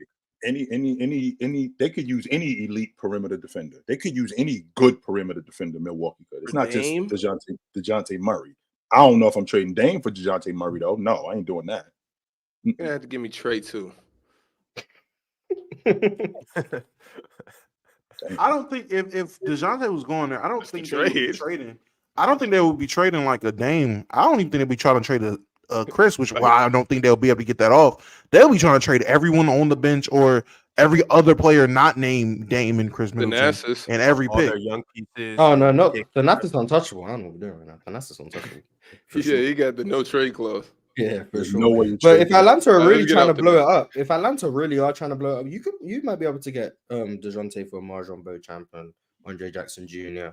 and whoever makes a Pat Connaughton if he makes a. That's a bucket of extra crispy and a 6-pack. If they trying to blow it up, they want young pieces. Marjon is a very good young piece. Yes, he is. Mars, I don't think they're trying to blow it up. I think they're just trying to. I do think they're trying to get younger. But I think they're just trying to find a better fit around Trae. Trae and DeJounte cannot coexist together. It's just hold on, wait, Ron. I was going to get there with you, Mars. Can you tell me the episode that Ron stopped talking about Trae Young? I haven't. I've actually been meaning to bring him up. Yeah. Did you stop talking about you? I mean, when he started the season bad, I remember me and Ron had to defend Trae Young against Dub and whoever else, and then we didn't talk about him for a while. But then he started hooping again. Why? What happened? Why did we stop? And then we found a new toy. And then Ron found a new toy. Yeah, we found a certain man in Indiana. Yeah, he did find a certain person in Indiana. Yeah. Ron, Woody's in the back, Ron. It says layering underneath his boot. Go find your buddy and bring him back to life. Look, when Buzz Lightyear, aka Tyrese Haliburton, comes around, you don't want to play with Woody no more. Pause. You don't want to. You find a new toy. And yo, Damo, I was set up with this. That was crazy. That wasn't even supposed to like. Yo, chat. Forgive me and forgive the person that set me up because that was nasty. But Tyrese Haliburton is the new kid on the block, and what can I say? But hey, Trae Young's going crazy right now. 27. He's back to his normal ways. 27. I've never seen a player. I mean, I guess what we've seen happen to Marcus Smart this year, the way the Celtics forgot about him. But the way the league has forgot about Trae Young, and I don't know if it's me just not popping up on the algorithm. I don't know. But I haven't seen anything about Trae Young. I don't know. That's because the Hawks aren't they're not shocking the world. They're, 11 seed, 16 and 23. The Hawks aren't deemed a good team, so you're not seeing it. But when you tune into Hawks games, it's still Trae Young doing what he's doing. Shout out Jalen Johnson, of course, too. Jalen Johnson, he's been hooping. Underrated player that's not being talked about in terms of, he's not a rookie, so in terms of guys getting the opportunity, Jalen Johnson's really getting some stuff going. But, yeah, the Hawks are bad. The Hawks are bad, so they're not being put in the limelight. I think that's unfair. I think you should put, if guys are hooping, you should always put at least the guys hooping in the limelight because that's good basketball. Even if guys aren't winning, if you're putting up numbers, hey, put a little bit of light on it, in my opinion. He's big on Reddit, though. Trae Young is big on Reddit. On the Atlanta Hawks Reddit, he's a popular figure over there. So, you guys should follow all your favorite teams on Reddit. It's you talk about a cartel. I ain't never gotten to Reddit for real. It's narratives being pushed left and right. I'll stick to Houston Rockets Twitter. It's a sad place to be. Yeah, I feel like the Twitter community is as nasty as it gets for me. I can't. If it gets nastier than that, I don't want to be a part of it. That's like the nastiest. Yeah. No. I don't think anything gets nastier than Twitter. Oh, okay. Maybe wrong. Now is a good time to tell everybody to like, subscribe, and continue to just kill the comment section. Y'all do your thing each and every episode. We finally back after a little hiatus, but as you can see on the bottom, it's a couple new things, and it's a lot that's going on. Y'all see the new logo. Hey, that's pretty, ain't it? Y'all see the new logo. We on Playback too. You guys might have missed us yesterday, but we will be back on Playback sometime this week. Y'all be sure to tap in. We'll let you know the game here very soon. We gonna choose a nice marquee game. Damo, you ready for that? Oh, absolutely.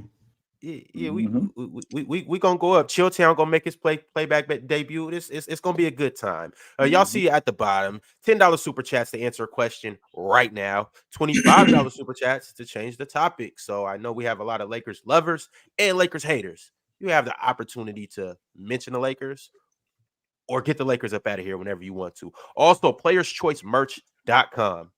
If you haven't been there yet this new year, it's no better time than January 16th. Go there right now, check out our merch, and cop some. Love. Yo, and shout out to CEO Dave who cleaned up the chat like Batman in Gotham City. He got all that ruckus out of here.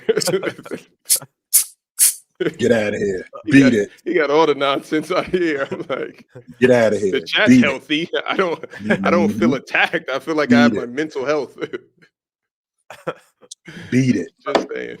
And with that being said, I know a couple of you guys was hitting me up talking about you guys were getting refunded for your memberships.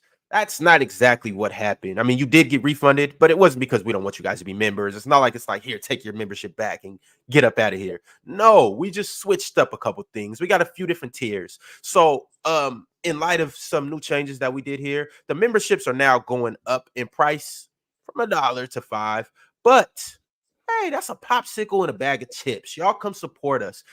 Show us some love. We appreciate all you guys. That's our rookie tier at $5. That allows you to comment during the live shows. We also got an all-star tier 2 that adds a couple more exclusive, and new perks to it. And then we got a Hall of Fame tier. I know a lot of you guys are Hall of Famers. Go check out that Hall of Fame tier. And once again, we appreciate you guys. We want you guys to continue to support us and support our movement and support our growth.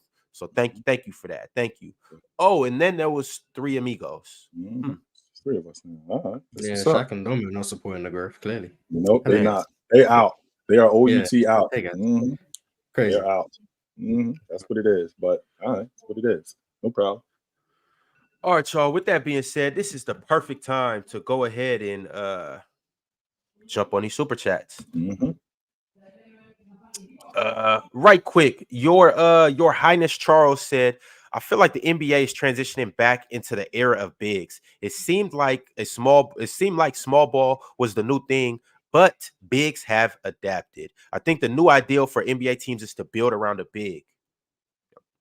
I think that's been going on for quite a while now. Yeah. And the big man is alive and well. It's just updated software. That's all it is, more than anything. The big man still does big man things. Joel Embiid still rebounds. Joker still rebounds. Joel Embiid still rim protects. Anthony Davis still rim protects. Rudy Gobert, these guys, they move a little bit further away from the basket, which can be good in some aspect because, the game is so fast, that you can't just throw the ball into the post like you did Olajuwon, like you did Shaq. You can't, that kind of offense isn't conducive to today's game anymore. So it's more like updated software. Mike sent through a super chat and said, Lakers have 2 of the top 20 worst players in the NBA per EPM. Number 2, Vanderbilt. Number 13, Cam Reddish. Rob Pelican is a terrorist. I don't know. I hope he knows how estimated plus minus is calculated. Otherwise, I don't care if you're using that stat. Shout out to Jared Vanderbilt, man. Lonnie Williams tapped in with a super chat earlier in the show for $9.99 and said, shout out the panel. Glad we all back. Glad Shaq back. Shout out Ron, Mars, and Damo. Chilltown, you got to pull up on us on the press box when the Niners get to the bowl. Not when we get to the bowl, when we win the bowl. So, y'all got the Ravens? Well, they got to deal with Houston first. Just like CJ Stroud. Yeah, CJ Stroud. They got to deal with them first. Just like we got to deal with Green Bay. They got to deal with Houston. So, no doubt. Younger Cool. Just say yes, sir. Yes, sir. Cool. Yes, sir. Keeping it lit. Alan R said, "Hey Mars, L-Dub." Facts. Crazy. L-Dub. David Mujinaya said, "What y'all think of Bulls fans booing Jerry?" I hated it. I absolutely hated it because Jerry Krause is arguably the best GM of his generation. Just so you guys know, Mars, Jordan was the only guy that wasn't his guy. Everybody else was his guy. He put that unit together and then tore it down and put it together again. Everybody talks about, Jordan won the three-peat. Then he came back and won another three-peat. Don't forget that second three-peat team, him and Jordan, him and Scottie Pippen, the only two dudes on that crew that was on the original three-peat team. That crew was built entirely different. And it was entirely different, and they won it again with those guys. So I thought Jerry Krause did a great job in putting that unit together. Trading Charles Oakley for Bill Cartwright, getting John Paxson for nothing. DJ Armstrong in the middle of the first round. Basically getting Dennis Rodman for nothing. The best rebounder in the league at that point. Jerry Krause did a great job with that group. A great job. Yeah, he actually told Scottie Pippen, by the way. He told Scottie Pippen not to sign that contract in 1991. He told him not to. Yeah, Chicago Bulls fans are nasty for that, and you guys deserve every loss that you've had so far. Because every last one of them. Every loss you're going to get for the rest of the season, you deserve it. Every last one of them. Christopher D said, "Let's go. Player's Choice is back. Let's start the new year off right. Get the likes up. Get them up. Salute to the panel. Shout out Christopher D. W. Christopher D. Teddy Hart said, so in this new iteration of the panel, will there be improved super chat reading? Legit question, not a shot. No, it's going to definitely be shots, 100%. Yeah. We don't got to worry about that. There's definitely going to be shots. Because I know that I'm going to say something that people ain't going to, not going to like. Like dude in the chat who said that, shout out to Chilltown, who said that the Houston Texans is going to be at the bottom of the AFC. Which I did think that they were going to be at the bottom of the AFC. There was nothing to suggest that they wouldn't. DJ Stroud cooked you. That's what happened. He did. Yes, he did. Yes, he did. 100% he did. He's the only player I know on the team, so that's the only name I can say. DSG Piccolo shot through a $10 super chat and said, after my Blazers lost by 62, I think it's time for Chauncey to go. Maybe the offseason because I don't want Scott Brooks coaching the team. Two terrorists right there. It's not like you guys are trying to win. Right. Right. Like what? It's not like you one guy away from actually challenging for the Western Conference Championship. Yeah, Trailblazers are garbage. Accept the losses and keep it pushing. Right. In my opinion. You got your league guard of the future in school. Build around them. Build around Shaden Sharp. And Shaden Sharp too. Sure. Scoop been playing all right though. That 33 and 10 assist game, that was all right. Yeah, 31 shots by the way. But hey, he did take 30 do what you gotta do. Do what you gotta do. We can't leave that part out. He did take 30 shots, so that's kind of a big deal. But I mean, Trailblazers are bad, and that's how they building that unit. FIFA boy said day one of saying L Detroit. But Mars, well, they just won. They're on a winning streak. Spark the next 18-game winning streak. 18-game losing streak. I'm sorry. Let's get that. All I know is right now, the Pistons have a chance of going 46 and 36. It's possible. If they go and win 42 straight games, they got one more game left. They got one more game to turn it around. After that, it's a wrap. They can go 46 and 36. They can still make the playoffs. So they're not out of it mathematically. So I believe. Sharky HD said Mavs are the funniest team. Beat the T-Wolves, Knicks, Pels while dealing with injuries. Then lose to injured Grizzlies, Pels. Kyrie is cooking right now, though. Yes, he is. Yes, he is. But he had 40 last night, and I think he had 40 in the game before that. Yes, yeah, he's doing okay. He's a decent little player. Mars, what's the logic on a team when you lose by 60? Like, how do we what's the logic on us if we lose by 60? By the way, we pros. Like, this ain't high school. This isn't AAU. This isn't a grammar school team. We are professionals. Who had the night off the night before that, and the team played the night before that, and they came in and beat us, and we lost by 60. What's the logic on these dudes? And by the way, got blown out again a couple of nights later by 30. It's unlucky, man. That's unlucky. It is what it is. It just happens. Trying to win. Yeah. They were trying to win. They were trying to win. They just lost. It happens to the best of us sometimes. I think Portland, they lost that game by 60.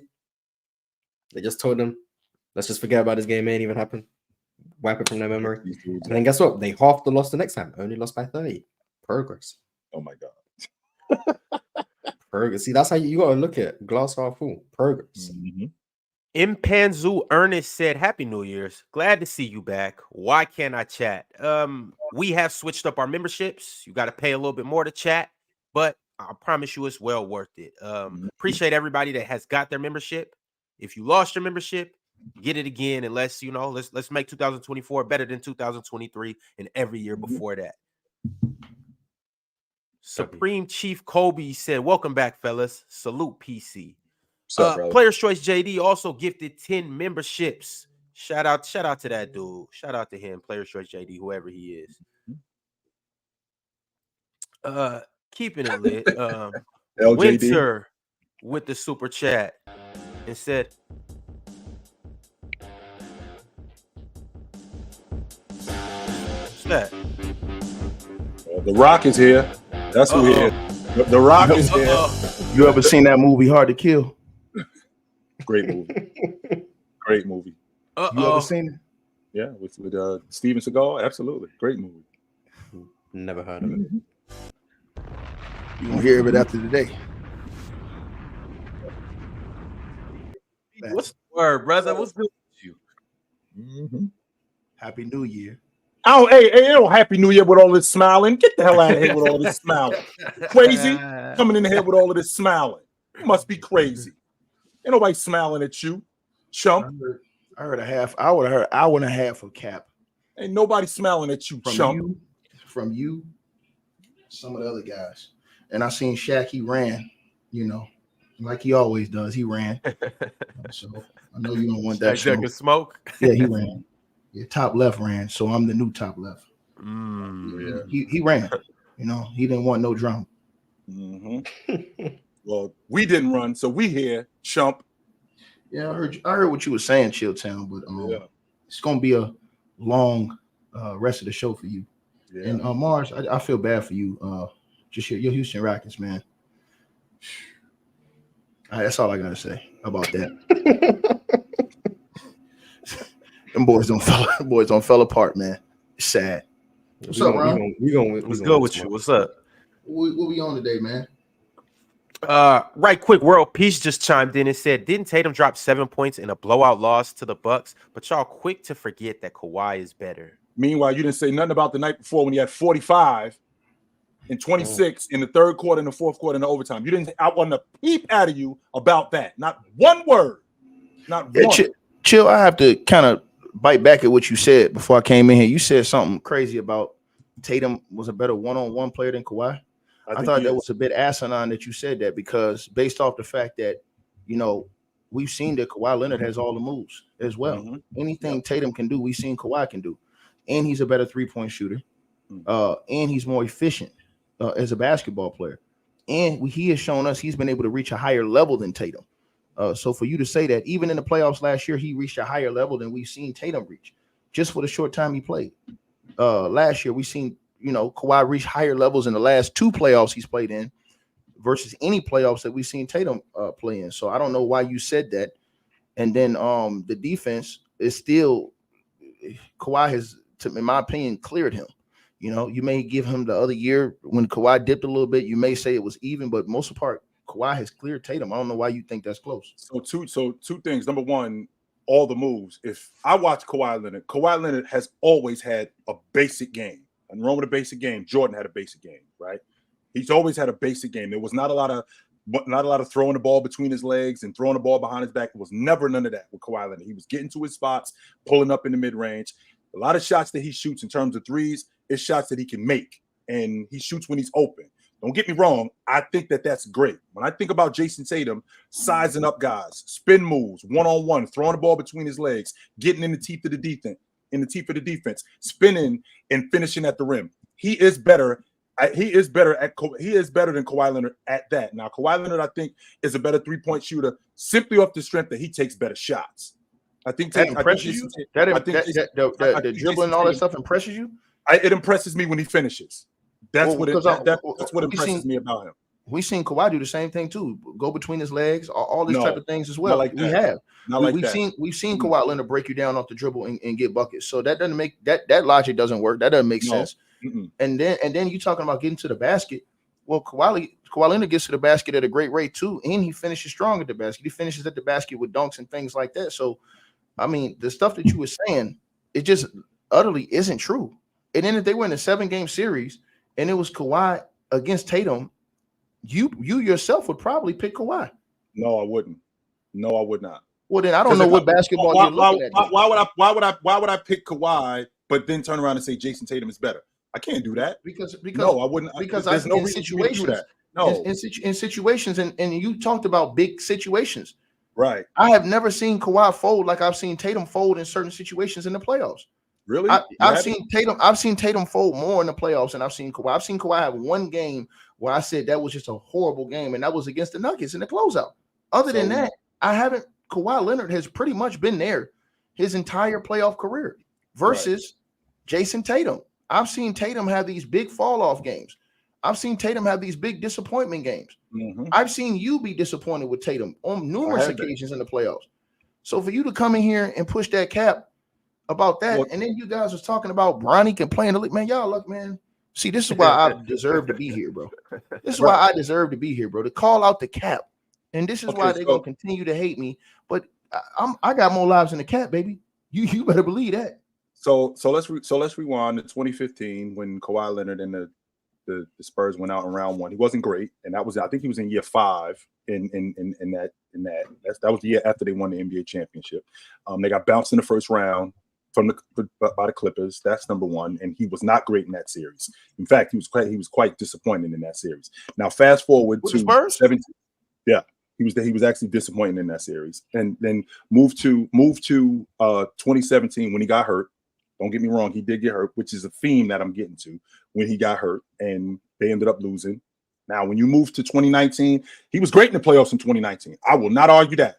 2020, losing, being down, being up 3-1, and having to close out that series and not doing that. Jason Tatum was never up 3-1 in a series and didn't close it out. And then the next year, when he tore his knee up, broke down again. This is who he's becoming more often than not. Jason Tatum, on the other hand. You said the playoffs. Hold on. You said the playoffs after they won a championship. He averaged on that Spurs team. He was still the second or third option. He averaged 20 a game in the playoffs. Yep. It was 42 from the 3 and 47 from the field. How's that bad? Meanwhile, this is the same dude who was the Finals MVP in the next year, who was the man, because we're talking about a Tim Duncan who was over. Right, we're talking about a Tim Duncan who was over. We're talking about a Manu Ginobili. We're talking about a Manu Ginobili who was 36 years old, and we're talking about a Tony Parker. He was supposed to take over the reins and move this team forward. The same guy who was the Finals MVP the year before that, they get knocked out in the first round of the playoffs, and the dude averaging 20 a game. But then you said the year after that, he improved. He shot 50 from the field in the playoffs. Yeah, in 16. In 16. And 43 from the 3. Yeah, and he went 22 and a half in the playoffs. Then I didn't say anything about 16. Then the next year he goes to 27.7. The next year he goes to 30.5 in the playoffs. The next year 28.2. The next year 30.4, and last year 34 and a half. What are you talking about? And got hurt. Played a game and a half. What are you talking about? No. All the other playoffs he didn't get hurt. Hold on. All the other playoffs he didn't get hurt. All the other? He got hurt in 21. He got hurt in 21. Hold on. He got 2 times. He got hurt 2 times. So he got hurt last year. He got hurt last year in 23. The year they went to the Western Conference Finals. Yep. He got last year. 21. That's those are the 2 years. That's 21, and he got hurt last year. He also got hurt in 17. Ticket. No. When they lost to the Warriors, he got hurt. He got hurt against the Warriors. And again, we're also talking about a Kawhi Leonard who, in 2015, coming off being a Finals MVP. He was the Finals MVP in 2014. The next year, he should have been better. He wasn't great in those playoffs, and they lose in the first round. What are you talking about? I'm trying to figure out what this has to do with today. Well, he's saying I'm saying what we see. I don't know how Mars feels about this, but what we see, I don't see what you're talking about. I don't see what I think that he's talking about today with Jason Tatum. He's talking about today with Tatum. I don't see it. I don't see where Tatum is showing Chilltown in the regular season or the postseason that he's a better one-on-one player. He's better. I don't see it. I don't. So last year, Jason Tatum, he had a career, he averaged 30 a game, which was up from the year before that when he averaged 26 a game, which was up from the year before that when he averaged 24 a game. So now he's back this year. I think he's averaging 28 a game. So he's right around where he was last year. I think he's shooting 30-something% on the long ball. And I want that. So you think the Celtics can beat the Clippers at full strength right now in a 7-game series? Yes, I do think that. I don't. Yes, and I don't like James Harden, and I think that's the one team they can beat in the finals. No.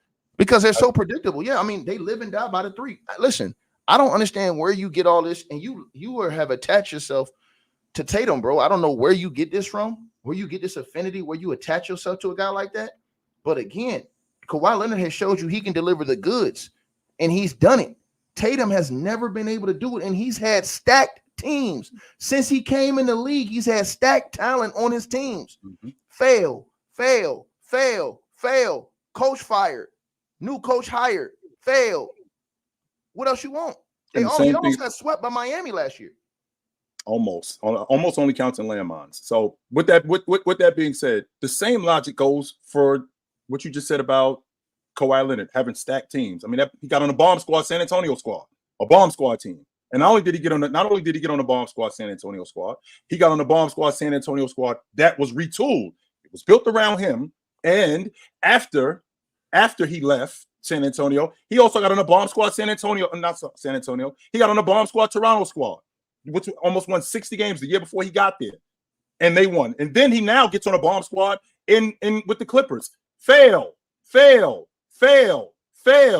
It's been a ridiculous failure in Los Angeles. But his has been due to injury, though. And that's the problem. And we're talking about your guy has been healthy and hadn't been able to get it done. With my guy being healthy, he's younger. And on top of him being younger, more athletic, not being able to get it done now as opposed to in the future because he's still going, as opposed to Kawhi Leonard, who I don't even know how much longer Kawhi Leonard is going to be around. That's why I will not keep these guys who are in front of other guys just because they've been around. I'm not doing that. I get what you're saying, but today, right now, Kawhi Leonard is playing better than Jason Tatum. Yeah, he's higher on the MVP ladder too. I keep bringing that to your attention. He's more efficient. He's better on both ends. His game looks better if you're just watching him. His game looks better. And on top of that, Kawhi looks like he's back. And part of evidence to support that just gave him a 3-year extension.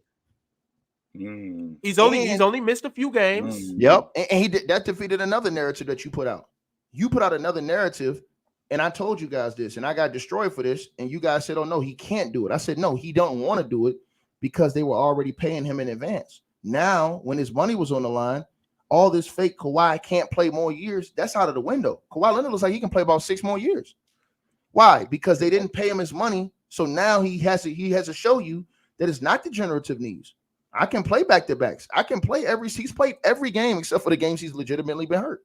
Yeah, so what's your excuse now, Chitchat? That take is aging like wine, Ticket. I'm not gonna lie. You called out Kawhi, you called out Paul George, you called out everybody on this whole load management BS, and now all of a sudden, everybody's playing. Now all of a sudden, Kawhi only misses a couple games. Now all of a sudden, him and Paul George are suiting up like it's 2015 again, and they playing for something. Mm-hmm. I don't know.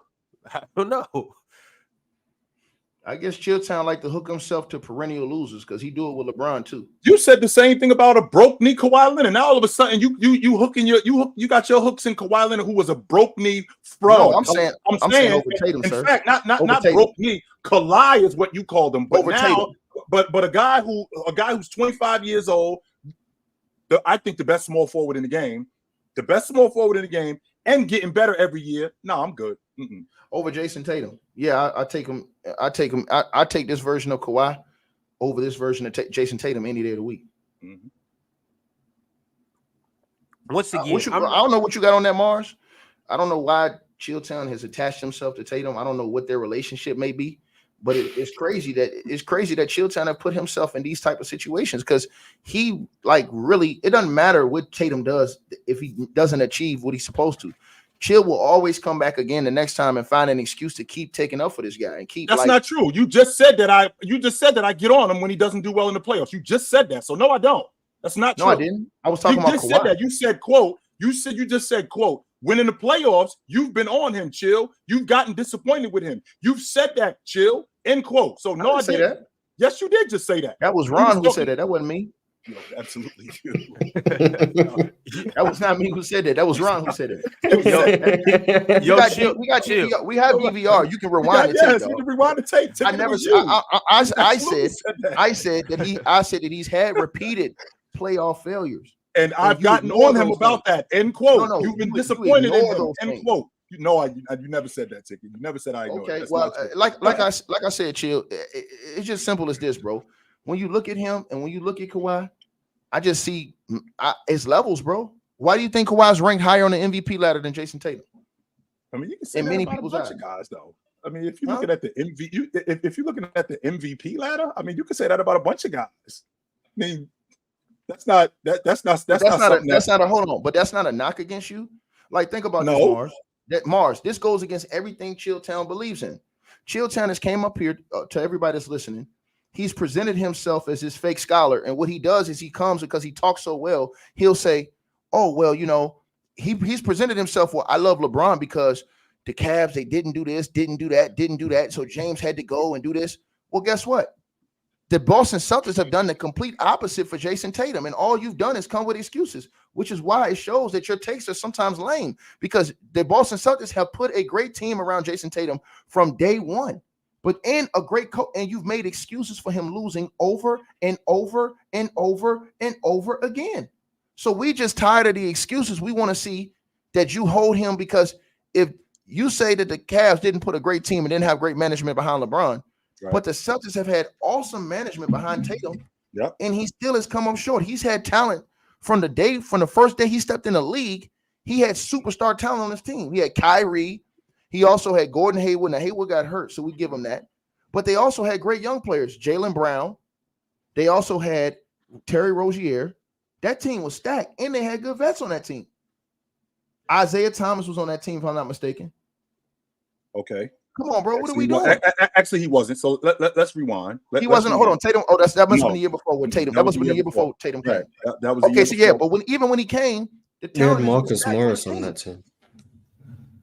Marcus Morris, correct. So with that being said, with that being said, so anybody who knows me knows that I am critical of Jason Tatum. So that's number one. That's just not true that I'm making excuses for him time and time again. I get on Jason Tatum about his play in the regular season and in the postseason. So that's not true. Number two, we're talking about a bomb squad team. Okay, number one, nobody was checking for Marcus Smart like that.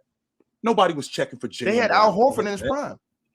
Nobody was checking. Nobody. The same Al Horford. Hold on. Don't lie about that, because Al Horford. The same Al Horford who left him with the Philadelphia. That's the same Al Horford who left and won 60 games in Atlanta. He had him at the Rook, and then he left him with the Philadelphia. That's number one. Number two, nobody wasn't checking for Marcus Smart like that. Jaylen Brown was a broad rookie who we had nobody was checking for Marcus Smart like that. The Eastern Conference Finals. Right, they were in the Eastern Conference Finals. Now you talking to, and I'm glad you brought that up, because this team with a rook, Jason Tatum. Nobody was checking for Jay Crowder like that. Nobody was checking. They were praising these guys. What are you talking about? As a unit? Yes, hold on. That team as a unit, they were praising that Boston Celtics team. That Boston Celtics team was one game away from going to the NBA Finals. Chill, that definitely was a good team. What are you talking about? They were in the conference finals, and then they drafted Jason Tatum.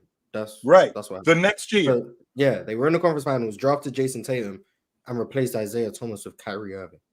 That team was getting nobody. So let me make sure I'm understanding this correctly. This is the same Boston Celtics that the year before didn't the Cleveland Cavs beat them in 5 games in the East? Mm-hmm. That's the same. The Cavs that had Kyrie Irving, I guess who now has Kyrie Irving. Right. The Boston Celtics. That team was getting praised. I'm not saying that they're not, but what I'm saying, Tatum wasn't even at that time, Mars. Hold on. Tatum wasn't better than Jaylen Brown at that time. Jaylen Brown was over Tatum at that time. In fact, he was a rook. He just showed up. No, right. But that's what we're saying. We're saying from day one, he had an NBA championship level team from day one. Bro, they had Kyrie, they had Al Horford, They had Jaylen Brown, who didn't have averaged Kyrie. more. Ticket. Also, remember they got Gordon Hayward too. Like, yeah, he got hurt, but remember they got Gordon Hayward. They didn't have Gordon Hayward. Hayward. They didn't have him because he got Marcus hurt. Morris when Morris was good. They had Marcus Morris when Morris was a dog before he went to the Clippers when he was really dogging. They had him on the squad. Isaiah Thomas. They had Aaron Baines coming off the bench. So they had a bunch of B plays. So they had a bunch of B players like Isaiah Thomas, who was a B player who had an A year. They had a C player in they had Kyrie. Kyrie was his rookie year. And Kyrie missed the last 16 games of the season and the entire playoffs. They still went to the conference finals. They show you how good they were. He missed the last 16 games of the regular season and the entire playoffs. But playoffs. they still went to the conference finals. It shows you how good they were even without Kyrie. Right. They did, but as a unit, nobody was really checking for Jay Crowder individually like that. Nobody was checking for Terry Rozier individually like that. But collectively, yes, they were a damn good team. I will not argue that. Collectively, they were a damn good team. And when you add Jason Tatum to that team, they're even better. I won't argue that. I will not argue that. 100% I won't argue that. But where they are now, at the top of the Eastern Conference, best team in the league, I think they win in the NBA championship. And I think Jason Tatum's going to be the main reason why they do it. Man, all I'm saying is I don't know how you feel, Mars. I hear a bunch of excuses from this guy. Because if it was a player, if this was Kobe Bryant, and from day one that he stepped in the league, he had a championship roster, Chilltown would make zero excuses for this guy. If this was KD, he doesn't make any excuses for KD. KD came in the league, and he didn't even have the type of team Tatum had at day one. Tatum had a championship-ready team from day one. They were one game away. Matter of fact, they were one quarter away from going to the NBA Finals, and most people thought they could win it all that year. And I'm talking about his rookie year. That's how deep they were. So, and then after that, they got better. After that, they went and got other pieces and got better as a team. So every single year, they have retooled and gave this guy all types of opportunities to get better and to win the chip. And then let's talk about this, what you're not talking about.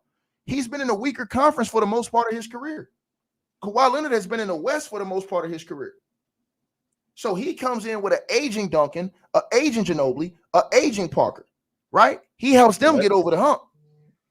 Tatum comes in with all young, spry, and prime dudes. Marcus Morris was in his prime. Al Horford was still in his prime. Then you talk about all the young guys they had. They had a great mixture of guys. So even that Kyrie Irving being hurt, that doesn't mean anything, bro, because Kyrie Irving, him still being out, showed you how great of a team they were because they still went to the – and if they had Kyrie, they win Game 7, they go to the NBA Finals, and Tatum probably wins a championship because of Kyrie Irving. They had him that next year. Not only did they have him that next year, Kyrie Irving had his worst shooting performance in the postseason. And what did Tatum do in his career? Yeah, Tatum wasn't very good either. Thank you. No, he wasn't. No, he wasn't. But with that being said, where are we today? We got the best team in the NBA. The Boston Celtics got the best team in the NBA. You think so? I do. I think they're gonna win the NBA championship. You think? Hold on. You think? I think that the Boston Celtics are winning the NBA championship this year. This is the same team that just got beat by 40. I think the Boston Celtics are winning the NBA championship. This is the same team that got beat by 40 and one half by the Bucks last week. This is the same team that the night before that, they beat the number one seed in the Western Conference for the second time that they beat them. For the second time, they beat them. Absolutely. I think the Boston Celtics are winning the NBA championship. 100%, I believe that. Man, that's sad, bro. These are the Eastern Conference standings right now as currently stands. You got the Boston Celtics at 1 at 39-9. The Milwaukee Bucks 3 games behind them, 28-12. Then you got the Sixers 25-13. The Cleveland Cavaliers are the 4th seed. Then you got Miami and the Indiana Pacers have snuck up to the 6th seed, but they are tied with the New York Knicks. Boston, they both have 23-17. What's up, Does Boston not do this every year? Chilltown says they're the best team. Are you sure they can beat Miami right now in a 7-game series full strength?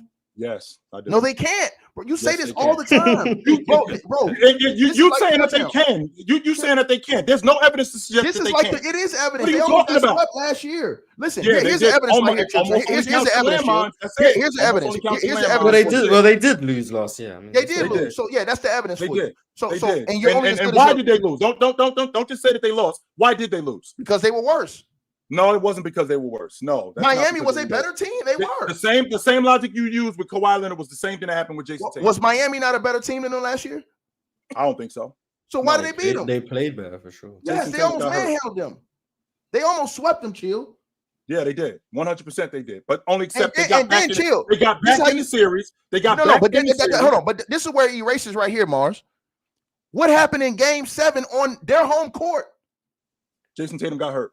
I don't know. I don't want no excuses. He played the game. Yeah, you told me when Tatum outplayed Embiid that you told me you don't want to hear about Embiid. Right. I don't. So now you can't turn around and use that. So I can't hear about Tatum being hurt. Right. Come on, man. No excuses. He got hurt. He got hurt. 100%. He got hurt, but they lost. Same logic with Joel Embiid. They got hurt. They got annihilated. They got smoked. And so now let's rewind to that right now. You just saw them against the Bucks. The Bucks beat them by 40 in the first half, bro. And the coach said, man, he benched all them clowns. So what are we saying? You know what they are? They're good regular season dressing. They remind me of the Phoenix Suns with Mike D'Antoni. They're a great regular season team. No way. When you put them in a 7-game series, that's not true. Put them in a 7-game you've already seen them in the NBA Finals. No, that's not true. I'm not letting that. That's bullshit. So Mars, the Suns would have made the finals in the East. Mars, what happens when they're supposed to sweep? Mars, no, that's bullshit. What happens when they were seen supposed them to have swept in the NBA the Finals Hawks in the first round? We've seen them in the NBA Finals. We've actually seen them get to the NBA championship. Well, so that's bullshit logic. That's bullshit. You let the Hawks take you 6, and you were supposed to sweep the Hawks. What do you mean? They let them take them 6? They still beat them. No. I'm saying, hold on. I'm saying this is what I'm showing you. I'm showing you that this team is fool's gold. Their style of play is good for the regular season. You can jack up a lot of threes during the regular season and shoot more threes than your opponent shooting 2s and win a lot of games. But guess what, Chilltown? When you play the really good teams and it slowed down in that 7-game series, now all that gets exposed because the Boston Celtics don't have nothing else to go to. Jaylen Brown, he continuously gets exposed. Do you think he looked like he worth that $300 million contract he got right now? Does he look like that? Yeah, Tell the truth. I don't think that he. All right, then. So what are we talking? Hold on. So now wait. This doesn't make sense, Ticket. It's not that absolute. It is not that absolute. If it was that absolute, then everybody who gets paid should now play at a championship level. So it's not that absolute. You're going to leave out what Jason. You're going to leave out who Jaylen Brown was last year at 27-7. You're going to leave out what he did the year before that in the playoffs and how deep they got in the playoffs.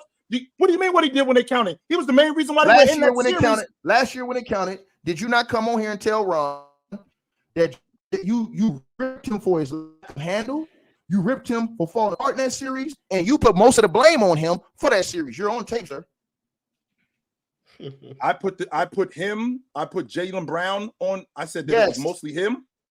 Yes, you came in here. Hold on, video. We have the video evidence. We can put that up. Yes, go rewind. Let's go rewind. And you talked about Jaylen Brown's handle. Yes, I did. I talked about his handle. Yes, I did. I did talk about his handle. I did not put the series on him. No, I did not. It's not true. That's not true. That's not true. I did not do that. Ron, put a poll up. I did not do that. I did not do that. That's not true. Yo, I did not do that. That's not true. I'm gonna run a poll and I'm gonna ask him right now. I got a poll up though. Right when this poll finishes, I'll put that up, Ticket. It says, "Do you trust the Celtics when the going gets tough?" Y'all go ahead and answer that. But right quick, let's go over a couple things. I wanna bring up the standings right now as currently is in the West and in the East. We just seen the East. I want to see the West. I also want to bring up the MVP ladder. Ticket alluded to that a couple times. Let's go ahead and check all of this stuff out right now so we can just get an update. You know, we've been gone for a couple weeks, so let's get familiar with everything that's going on right now. The Magic have slid down to the 8th seed. That's starting to come back to reality a little bit. On to the West. The Minnesota Timberwolves are still standing strong at the number 1 seed. You got OKC right on their bumper. OKC at 27-12, just 1 game behind the Timberwolves. And also the Denver Nuggets are the 3 seed, and they're just 1 game behind the Timberwolves too. So it's looking like it's rounding up to be a close race down the stretch of the season. We still got a long way to go, but as of right now, it's close. The LA Clippers have now all of a sudden crept in, and they're trying to make a push for the top seed. They're only 3 games back from the top seed. And let me see. The Clippers are 8-10 or 8-2 in their last 10 games. So shout out the Clippers. Also, the Utah Jazz are the hottest team in the NBA right now, and I want to know how everybody feels about this because they're 9-1 in their last 10 games.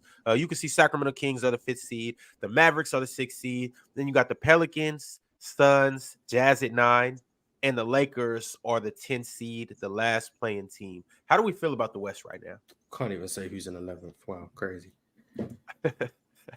On the outside we looking right in. there, Ron. We right All there. right, man. all right, my Yeah, bad, my on the bad. The on Houston the outside Rockets looking in. On the on outside the looking in. outside looking in at 11. There we go. Colin, Let's get that. Colin Sexton is going to be in the conversation for sixth man of the year. I think he averaging 24 games over his last 5 games. I had him as most improved player last year. That was Lauri Markkanen who actually won it. But they're getting a lot better. They're getting a lot better play from Walker Kessler. And in addition to that, I mean, this dude, Kelly O, I really don't know what to do with Kelly O because he looks like he shouldn't be playing, but he's so effective with them, especially in transition. I mean, I don't watch a lot of Utah, but I do watch some of Utah's games, and he's really good for them. He is.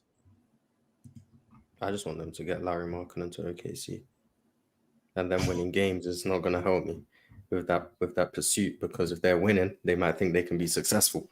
That means Lauri Markkanen going to stay, but I want Lauri Markkanen in OKC, so I need them to start losing again. Also, so Houston can overtake them. So I have 2 reasons for why they need to start losing, but they're looking good. And from the 4 games I've watched of them, they look good. But free Lauri Markkanen, please. Yeah, shout out to Utah Jazz. I don't think nobody's seen this coming, but hey, go ahead. Hey, keep racking up them wins. On to the MVP ladder. We've alluded to this a couple times, but let's go ahead and run it down right now as currently stands. This just dropped on the 12th. You got Joel Embiid at number 1, and I think deservingly so.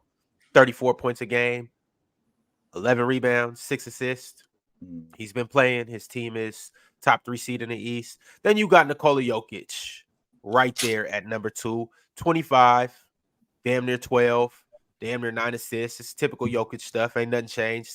Hey, New Year, same thing. Almost averaging a triple-double. Shai Gilgeous-Alexander at number 3, putting on another monster year. 31 points, 5 rebounds, 6 assists. And you guys feel free to chime in whenever you want to if it's something that you guys think is alarming, glaring, or if you just need to praise one of these guys. At number 4, Luka Doncic, 33, 8 and 9. Once again, typical Luka stuff. I don't think nobody's surprised about this.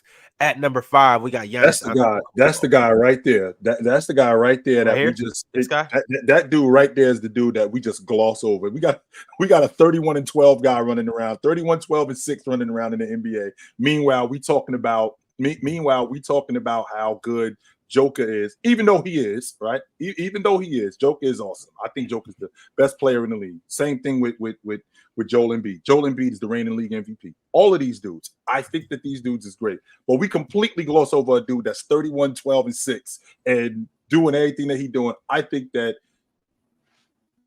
Giannis is fantastic, 100%. Yeah, he's not Giannis. Giannis is real MVP, and this is one of those things where they're doing them dirty. And I truly believe that. The Bucks have literally won games this season. They're in second place because of Giannis and what he's done on a night-to-night basis. He has filled in and he has covered up a lot of their flaws on that team, whether it be from coaching, whether it be from team defense, and whether it be from lack of continuity offensively. Giannis's play has covered up a lot of holes in that team, and I just think that it's disrespectful that the NBA is doing this man like this. I don't think they like him. I don't think they want. I think they're doing it because they don't want to have to try to promote him. And I don't think that it's right, bro. But I just think that he is probably the most dominant player we've seen since Shaq. And I'm talking about dominance. I'm talking about getting wherever you want to get and finish. Nobody can stop him. You know where he's going. You know how he's coming. And he still do it. Give me Embiid. I got a super chat from Two Buddy. It's a $10 super chat. So as you guys know, it's a new rule here on the panel. You can see it right there on the bottom. $10 super chats to answer the question right now. So Two Buddy, right now.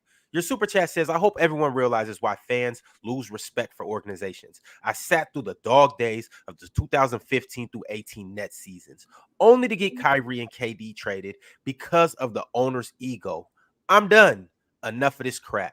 It happens. We feeling Two Buddy? The reason why I don't feel attachment to organization, so I don't know what it's like.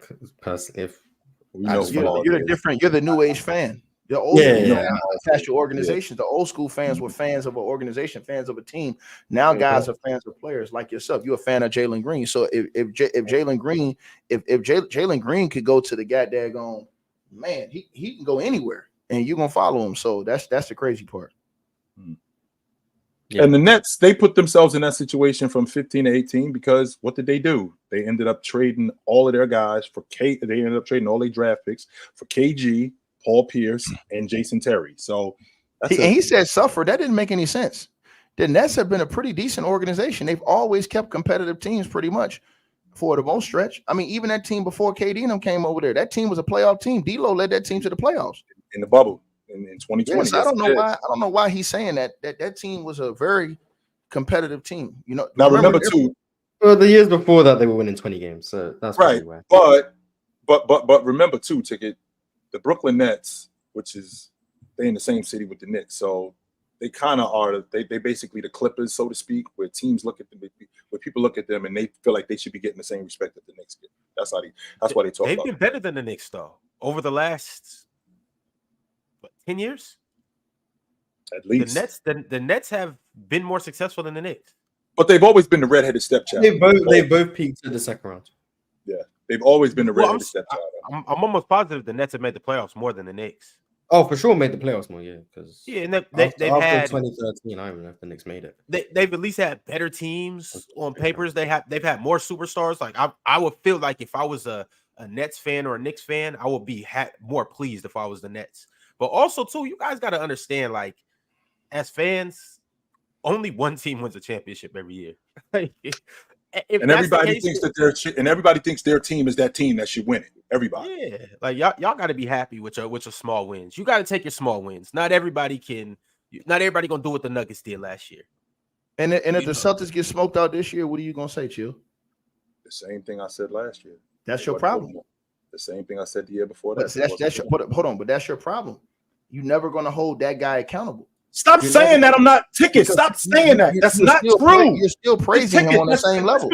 Just because I'm praising him, that doesn't mean that I don't get on him. Stop saying that. That's not true. Are you going to criticize him if he gets up? I do. Are you going to criticize him if he forces his way out the organization? Are you going to criticize him if he forces his way out? There's no reason for him to force his way out. There's no reason for him to do that. I could have said the same thing about LeBron James. He won 60 and 66 games. Those two things are not even close to the same thing, Ticket. I can't. The master of disaster, baby. No, you already know. Those two things are not even close to the same thing. Say what? But with that being said, those two things are not close to being the same thing. Aren't the Celtics about to win 60 games and come up short again? Ain't that what the Cavs did? They won 60 games and came up short. Unbelievable.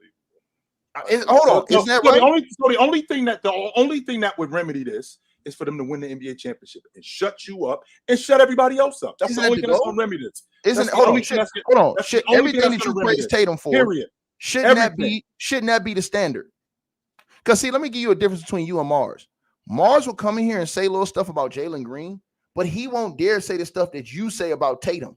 He don't put Jalen Green on an NBA All-World Championship level. You know what I'm saying? Wait. Hey, no. Let him cook. Mars like Jalen Green, but Mars don't be in here saying, "Oh yeah, he's better than Kawhi right now, and he can take a team and they're going to win a chip." He's not saying of this. Chilltown will come in here and tell you a dude that has had a stacked deck run since day one. Has had championship level teams since day one in the NBA. I can't run. Name me one other player in the history of the National Basketball Association that came in the NBA and every single year he had a stacked team to win a championship. Magic Johnson. That's not true. Every single year he wasn't picked to win a championship. He'd have a team that was built to win a championship every single year. Even if he at least did it. Right. Or he was in the finals. Yeah, he did it. But 9 finals in what, 11 years? But 12. But Magic's stack deck is way different than Jason Tatum's stack deck. Magic had the league MVP on his team. Magic had James Worthy on his team. Magic had the league leading scorer at one point on his team in Bob McAdoo. Magic had the defensive player of the year on his team in Michael Cooper. So he had a stack deck every year, and he won with that 100%.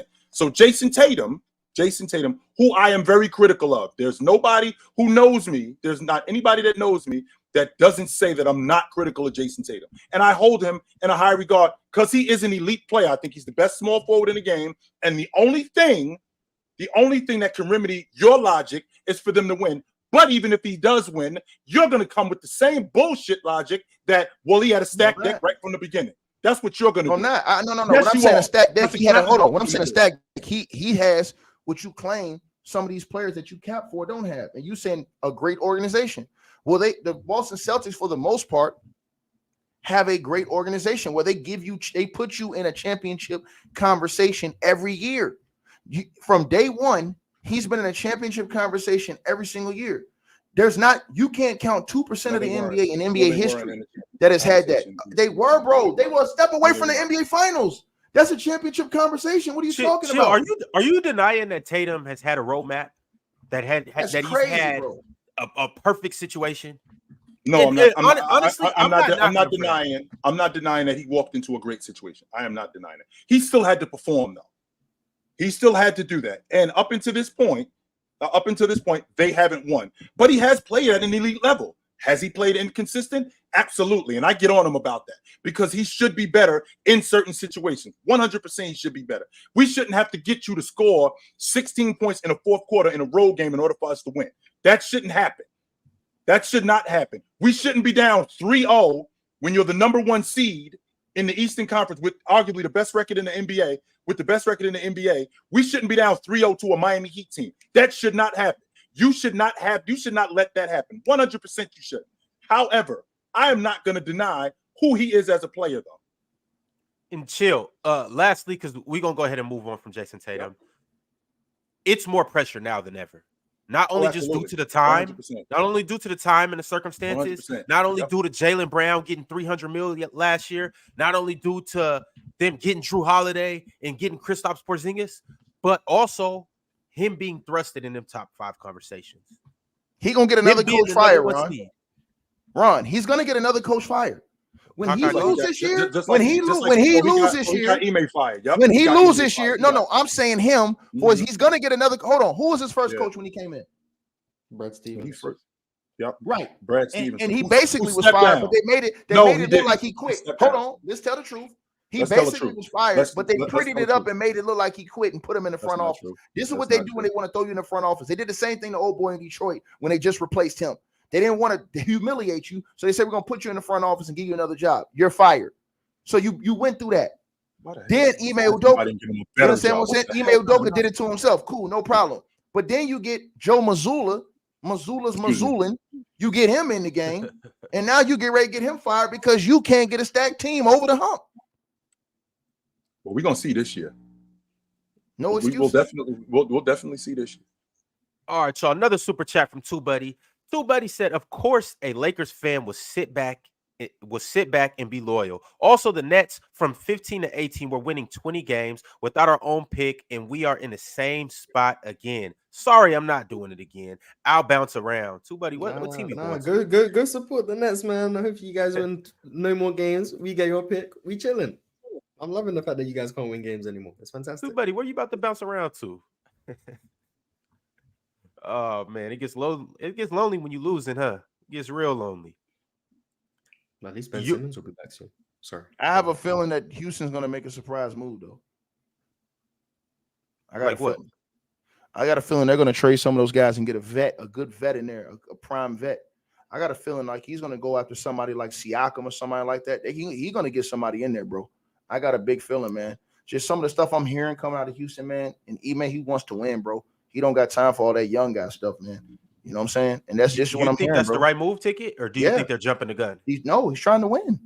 Listen, you're trying to win right now. If I'm going to keep one of those young guys, and the rest of those guys got to go. I want the young guy mixed with some guys that are in their prime, mixed with a few vets. That's what I want. Because I want a shot to win. Because right now, whether you think it or not, the West is more wide open right now. The Houston Rockets need a couple tweaks. If I could get a guy like a Pascal Siakam with the Rockets, look what that does. If I can replace Pascal Siakam, huh? I'm saying which young guys? Would it be Jabari? A lot of them. Yeah. First of all, Jabari's gone. Second of all, Dillon Brooks is gone at the trade deadline. I'm getting rid of both of those guys. Damn. I'm getting rid of him, Dillon Brooks, and I give you a pick. No, I'm serious. Because I feel like Pascal Siakam, what he brings to the table equivalates to more than Dillon Brooks. Because look, Dillon Brooks' effect, what has it done? You have a losing record. So it hadn't given you a winning record. Dillon Brooks missed like the last 10 games. But hold on. But that's my point. But even when he's on the court, I think his production and the things is overstated and overrated. I think if you're the Houston Rockets, my target would be this, Ron. This year, I'm targeting at the trade deadline to go get Siakam. And in the offseason, this is what I think he's going to do. When them little chump Celtics fail, that Chilltown have his heart mind on, I think they're going to try to move Jalen Green and go get Jaylen Brown. Why would Boston do that?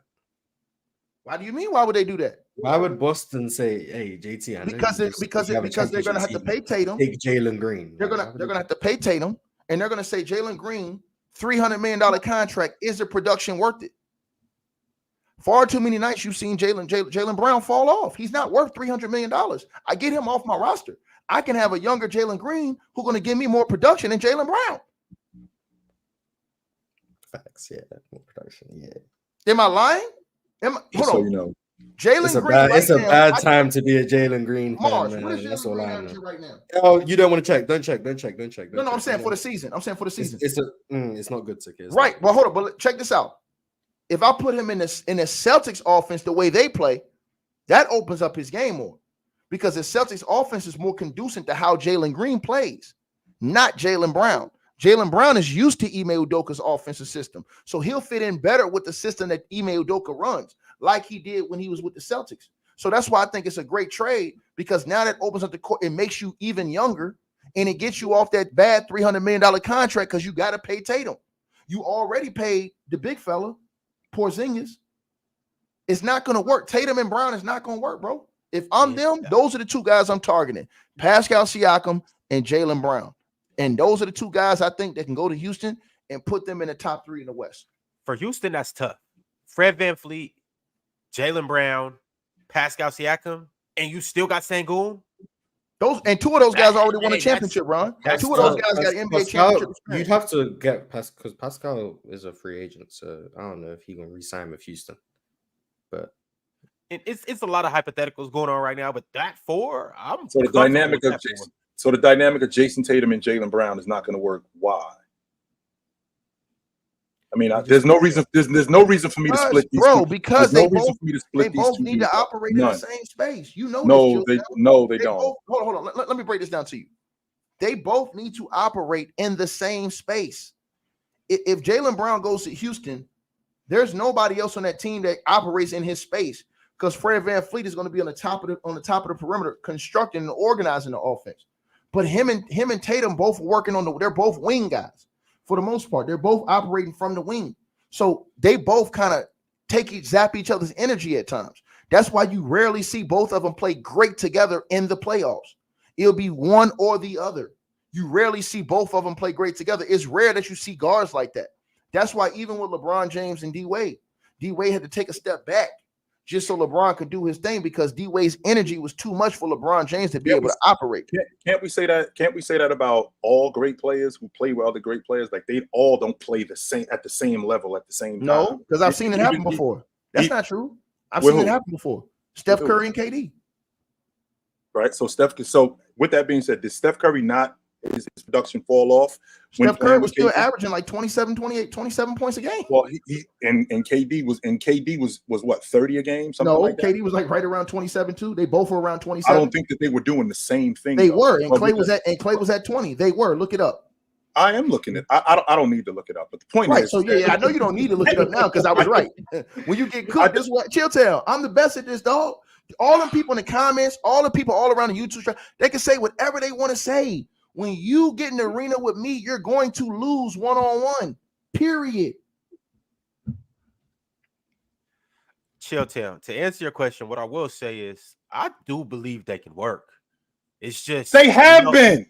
No, they've been in the NBA championship. They've been in the Eastern Conference championship. It takes a lot to win the NBA championship. Absolutely. Don't think that just because you are good, it's enough. That's not enough. You need some things to go your way in order to win the NBA championship. That's not enough. Just because I'm good and he's good. No, you need some things to go your way. So a guy like Jaylen Brown, who plays on the right wing, I think he's better on the right wing than he is on the left wing, which would explain why Jason Tatum plays a lot on the left wing, because I think he's more effective on the left wing. But when you're talking about these dudes operating in the same space, they don't operate in the same space. Jason Tatum. So why they rarely play great together in the playoffs? Answer the question. Why when they both have games, why do you rarely see Tatum and Brown on a regular basis both having great games? So I'm glad you brought that up. So with them rarely playing better, rarely playing great, they don't. But at the same time, right. in the playoffs. At the same time, they don't rarely play great, because if they rarely played great, then that means that one guy, Jaylen Brown, would have to carry them through the playoffs. That means that Jason Tatum, one guy, would have to carry them through the playoffs. And that's not what's happened. Those two guys play very similarly. Now, Jason Tatum may be better. But they don't all. It's not like Jaylen Brown plays like this and Jason Tatum plays like this, and then Jaylen Brown plays like this, and then Jason Tatum plays like that. That's not true. That is not true at all, because if it was true, then they wouldn't be as good as they are in the playoffs. That is not true. Well, they're as good as they are because of the other pieces they have that kind of make up for the slack of what they do. They were good because you had other guys like Marcus Smart who could hit shots, take big time defensive responsibility. You had guys like Al Horford who could switch off and guard wings and do other things that these guys needed to do in big moments in the playoffs, sir. So they had other pieces that actually helped their teams, that helped buffer and help put a cloud over some of the things that they couldn't do themselves or they wasn't doing right. That logic doesn't work, Ticket. And the reason why that logic doesn't work is because your whole point is Jason Tatum scoring buckets. You didn't say anything about Jaylen Brown being a defender. You didn't say anything about Jaylen Brown being a distributor. You didn't say anything about Jason Tatum being any of those guys. You didn't say anything. You just talked about buckets. Meanwhile, you talk about those you're talking about those other guys. Meanwhile, you're talking about Al Horford. You're talking about all those other guys as being other things. You're talking about all of those other guys. Meanwhile, Jason Tatum and Jaylen Brown, those guys didn't have good games together because they didn't score buckets. But it's not the same thing for those other guys. That's just that logic doesn't work. No, it doesn't. We've seen it plenty of times. I know Mars has seen it before. We've seen it where guys, we saw it with LeBron and Kyrie. They both would have monster games together. How many monster games you seen Jason Tatum and Jaylen Brown having the playoffs together, Chill? I'll wait. Not many. Okay, then that's my point. So most of the time is one having an okay game and the other one having to explode. You never see both of those guys going in at the same time and having big games. But I can give you, hold on, Chill. I can do you one better. I can give you multiple examples of duos that are guard duos that have had huge games at the same time and went off. Even when Luka was playing with Jalen Brunson, they were both in the playoffs, both going off at the same time. Right. They both had monster games together. These two guys fit together great. They didn't get, even though you thought they were getting in each other's way, they didn't. They fed off of each other. Now, why they broke that up is because Mark Cuban was dumb and didn't want to pay the money. But for you to sit up here and cap when we know good and well that Jaylen Brown's game would operate better away from Tatum in a situation where he knows, because they both really competing against each other. Let's just be honest. They just like me and you on this show. We both on the same show and we got love. We're competing against each other. Jaylen Brown secretly think he better than Tatum. And Tatum think he better than Brown. It is kind of strange, though, how as good as they both are, that they don't really I feel like we should see a lot more 30 for 30 games with them. Both of them going for 30. How many duos? How many duos do we see in the playoffs going 30 and 30? How many duos do we see that Shaq on record? and Kobe? A lot. A lot. Whoa. One more time, Mars. Who? Shaq and Kobe. Yikes. That's what we compare Jaylen Brown and Jason Tatum to? Shaq and Kobe? Yes. No. We're not chill. We're not comparing. I'll tell y'all what. Because obviously I'm in the ring and I'm in the cooker. So I'll tell y'all what I'm gonna do. I'm not getting off this Jason Tatum thing. I'm not. I'm telling y'all right now. But I will tell y'all this. I ain't putting them in that kind of category. I ain't never seen Paul George. I haven't seen Paul George and Kawhi Leonard go 30 and 30 in the playoffs on the regular. I didn't see Pascal Siakam and Kawhi Leonard going 30 and 30 on the regular. I didn't see Tony Parker and Tim Duncan going 30 and 30 on the regular. I didn't see LeBron James and Dwayne Wade going 30 and 30 on the regular. I didn't see any. I didn't see Kobe Bryant and Pau Gasol going 30 and 30 on the regular. I didn't see that. I didn't see Dirk Nowitzki and Jason Kidd going 30 and 30 on the regular. We have to go all the way back to Shaq and Kobe, which was 20 years ago. I didn't see Scottie Pippen and Michael Jordan going 30 and 30 on the regular. That did not happen. I did see Scottie Pippen go for 30. Please let me cook cook me you real quick. We saw Please cook KD and me. Booker going 30 and 30 in the playoffs, sir. That's one. We just saw that last year. Yeah. We just saw that last year. We also saw Jokic and Murray going 30 and 30 in the playoffs. That's two. So put that in your pipe and smoke it, young So fella. rewind the clock right there. Hold on. They won a chip. No. They won the chip. Stop right there. Stop right there, because you're the same one who was up here last year talking about how bad KD was playing in the playoffs last year. When you said 30 and 30. You said the duo. You said the duos. So what about Murray? What about Murray and Jokic? They both was getting 30 and 30s in the playoffs, and they won the chip. What's your excuse? They did. There is no excuse for those. Okay, what about Curry and KD? What about Curry and KD? They both. We didn't got to go back to Shaq days. I'll cook you in this day. What about Curry and KD? They was getting 30-30s. They won multiple chips. And would have won more that way. Keep going. Keep going. Okay. What was LeBron and Kyrie? What was LeBron and Kyrie doing? Yeah, Bron and Kyrie. Was Mars, he easy work. Mars, Bron and Kyrie was 40 and 40. He easy work. Now let's keep. You want to keep going? Let's go Brunson. Let's go Brunson and Luka Doncic. They was both going 30 and 30. You forgot to close in out one series. On the road. In one series. They did that in multiple games. Look it up, sir. In one, you can have them. You can do it in multiple games in one series. In the playoffs. In the playoffs, you can do it in multiple games. Look it up. How many times did Tatum and Brown do it? I don't recall how many times. Thank you. You can't recall it. We can recall all these other situations because they won the NBA championship. That's why, and that's what we're trying to do right now with the Boston Celtics. They're trying to win the NBA championship, and that's the only thing that's going to remedy this. And when it does, I don't want to hear a peep out of you, Ticket, and you, Mars. I don't want to hear nothing out of you dudes. I know what I want to hear out of you dudes is I want to hear they did it. That's what I want to hear. You're the only person that believes that, Chill. You are the only person in the world that believes that. You're the only person. I'm the only person in the world that believes that the team in the NBA with the best record in the NBA, who was just in the Eastern Conference Championship last year, who is the most complete team in the NBA right now, I'm the only person in the world that thinks that they're going to win the NBA championship. We said the same thing last year, right? Wow. When they were number one last year, Mars. They were number one last year until the Bucks took them over. And what did he say? What was he saying all season? Yeah, I got the Celtics, man. And they went and listen, they literally should have got swept by the Heat. They got lucky and hit a game winner to not get swept, bro. Think about that. That wasn't that game. That buzzer beater took them to game 7. Derek White, man. Yeah. No, we talking about the other buzzer beater that stopped them from getting swept, man. Cut it out. What buzzer beater? Do you got cataracts or you old? Please remind me. It was 2 buzzer beaters in that series. I must have missed it. Which one? In game 4? In Mars. Remember the game 4? They hit the game winning shot at the end to stop them from getting swept. It was the tip in. Jason Tatum got the tip. Come on, bro. This man don't know basketball. You're supposed to be Chilltown. You're supposed to be Chilltown Hoops D-O-Originator. Come on, bro. Remember Jason Tatum got the tip in? Boy, hey, Chilltown. Everybody go say they came back on the first episode and cooked this man so hard his brains was fried, y'all. Hey, this is why I'm elite. Y'all get mad at me all the time. No notes, no none of this stuff. I'm cooking this dude 3 the hard way, baby. Believe that. And Shaq, back, you can sit back in the background laughing, Shaq. This is why I'm necessary, boy. And I told you, you already know I'm the Pat McAfee of this thing, boy. We ain't gonna change, baby. We only get greater. Yo, welcome back. The panel is back. After a couple weeks off, a little hiatus, we took a little vacation just to come back and bring you guys something bigger and better. Appreciate everybody for tapping in. If you're not subscribed to the channel, subscribe right now. Like the video. Y'all know the drill. It's a new year, but it's the same drill. Like the video. And yes, Ron, I like the honeys too. I like all the yams. Let's go. Some for the honeys. Hey, this is a big week. This is a big week for us. We did our first playback stream yesterday.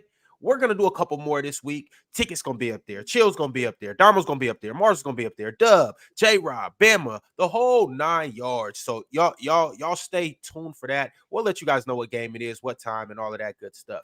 Also, this week on the panel, we got some big things coming about. I need to hear New Year's resolutions from everybody.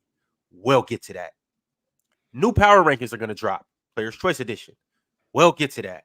And then last, but certainly not least, we're going to get into some of the hottest topics that we've missed over these last couple of weeks. This is just a warm-up episode, a filler episode. We just coming back to, tell everybody how much we appreciate you and just to get reacclimated back into everything. Also, you see at the bottom, $10 super chats to answer right now. Send those through. $25 to change the topic. Yeah, we changed some things up. We're switching things up a little bit, but you already know we still bringing the same fire. With that being said, Jay Takashi sent through a super chat and said, Rob or Ron, how happy would y'all be if the Mavs would be in the NBA Finals? Plus, thoughts on Miami bringing a D Wade statue in 2024 Chilltown.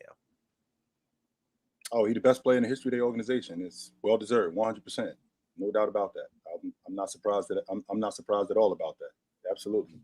Of all the guys that I think deserve a statue, I'm not surprised that Dwayne Wade is getting one. Absolutely, I said that a year, 2 years ago that they're going to build a statue of him outside the arena, and they should. He's the best player in the history of the organization, 100%.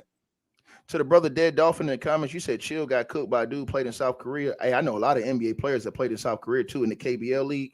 I got $250,000 a season playing over there, so you would too. Do your homework. But y'all gotta chill. South Korea, that's an elite league. They don't even understand, Ron. That's an elite league. They just talking, Ron. They don't even know nothing. But Ron, let me say this to you. This is rocket science. This ain't rocket science. You say we already know D Wade should have got a statue. This is already set in stone the day he retired. So I don't even know why Pat Riley didn't even need to announce that. Just put the statue up and tell us when it's up. Like it shouldn't be a surprise. No, it's not. What about the first part of the question? He said, how happy would y'all be if the Mavs were to be in the NBA Finals? Would you guys be happy? Why would I be happy that the Mavs are in the finals? I don't care about the Mavs being in the finals. I couldn't. I think it'd be good hoops. I'm there for that. That's another team that could beat the Celtics. I'm just waiting for the playoffs and we'll see what happens. Yes, we will. We'll definitely see what happens. And I just want to, if these dudes deliver like I think that they can, if they do, then you dudes got to, you in particular, you have to give it up. You have to. And it's not going to be any of this. Yo, he was on a stacked team from the beginning and he needed this, he needed that. No, it's going to be, they won the NBA championship. They did this and this is what it was. Absolutely. I'm not trying to hear none of that bullshit from you. I'm not. All right. Just hope they don't run into a team. And if they don't win it, and it's because of him, and he doesn't perform like that again, and he doesn't, absolutely, I'll wear it. Absolutely, I will. Yo, we got a bunch of new members in here. I'm gonna go ahead and shout out some of y'all. Derek Lamont, appreciate you for coming through. Call me a casual. Appreciate you for coming through, casual. Duppy Conquer, thanks for coming through. Iffy Izzy, Moses was a new member. Cozy Newton, shout out to all of y'all. That leads me right into Your Highness Charles with the super chat and said that dumb documentary is not why we booed Jerry Krause. The man ran Phil and Mike out of town, and he's been. Nah, but you still don't. I'm glad you brought that up, Your Highness. Just so you know, you guys were a dumpster fire before the year he got that job. The year before he got that job, you guys were a dumpster fire. That's what the Chicago Bulls were. That's not, but that was disrespectful though, man. I mean, at 100% the end of the day, it was. The woman husband had passed away, and this is the type of world that we live in where we don't even have respect for that, bro. I mean, at least even if you didn't like him, the man is not here no more. I mean, at least, you know what I'm saying? You could, if you weren't gonna say nothing, just don't say nothing at all. But for them to boo them like that, bro, bro, listen, the moves that they made did get you 6 world championships. The moves that they made, and even though people was upset that they broke it up, it is what it is. And Quan, you said I played against 5'8" dudes. You gotta understand one thing: overseas, they have what you call imports, and the imports are NBA guys that are 6'10", 6'11", and 7 feet tall. Do your research, bro. A lot of y'all don't know nothing about pro basketball. You got to do your research, bro. Short king stand up. Nothing wrong with being 5'8". How tall are you, Mars? Like 5? How tall is Mars? Like 5'4". With the afro, he about 5'7". Mars about 5'7". He's taller than Dub. I watched. Yeah, but that's because Dub be trying to. Dub says I'm 5'7" because he thinks he's 5'6". Dub is like 5'2", and I'm like 5'4". Shout out to my boy Dub, man. With the afro. Oh, with the afro, yeah, maybe like 5'5". But Dub is shorter than you, right? I'm glad to be honest with you, and Bama's like 5 foot. I'm not. Yeah, Bama's like 5'1". So Dub girlfriend's taller than him, Chill. Yeah. Dang, Dub on some Kevin Hart time. We gotta look up to his girlfriend. God, dog.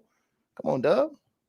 I don't have a problem with the Chicago Bulls rotting into existence, rotting into infinity. For how they treated Jerry Krause, for everything he did for that organization, I don't have a problem with them rotting. Chill. I'm just trying to figure out when is enough enough. Like, I bring you 6 championships. The only 6 championships. How many was he supposed to bring him? Well, not only that, the idea that how long were these dudes going to stay together? Like, they wasn't going to stay together forever. That wasn't going to happen. Scottie Pippen wanted to get paid. You wasn't going to pay him. You were not going to do that. Jordan was 35, going on 36. Ron Harper was older. All of these dudes were older. How much longer did you think that thing was going to last? And this is the same Chicago Bulls organization that before that, they were a dumpster fire. They were Portland. They were Charlotte. They was at the bottom of the league. Nobody cared about them. He should have ran it back, though. He should have ran that one back. If Jordan says run it back, you run it back. It's just that simple. That's the only flaw. That's the only flaw I think he had, is that he let his personal beef with Phil take over everything. You know what I'm saying? It was the linchpin, though. Yeah, and I think that's what made. Don't leave everybody else. Yeah, I think that's what made it. I think that's what made all the fans upset, is that, you know, everybody gonna ride with Mike, and since Mike was upset, and you know, everybody felt like Mike could have quarreled the fans, but Mike ain't gonna make no fans do what they don't want to do. These people in this era, in this day and age, they're gonna do whatever they want to do, bro. Right. I'm just like, the man brought y'all 6 championships. It's teams that don't got 6 second round appearances. Y'all got 6 championships? That's just nasty. That's ungrateful. That's nasty, Chicago. RN sent through a super chat and said, free Ox. ... Jalen missing Jalen 2. Missing Jalen. Bro, Jalen is somewhere ironing LeBron James boxers, man. We got to find him. We don't know where he at, but we'll find him. We'll find Jalen. He'll be here sometime this week. Something tells me. Yo, that's crazy. Your Highness Charles with the $10 super chat chiming in again and said, laughing my ass off. We all know if Your Highness King James made a documentary dogging out Pat Riley or the Cavs organization, Chill and all the LeBron fanboys will be celebrating that. Stop it, Chill. Put that super chat back up. There's one word that you need to highlight in that. It says if. Only except that's not what it is, because we all know who Pat Riley is. We all know what he's done.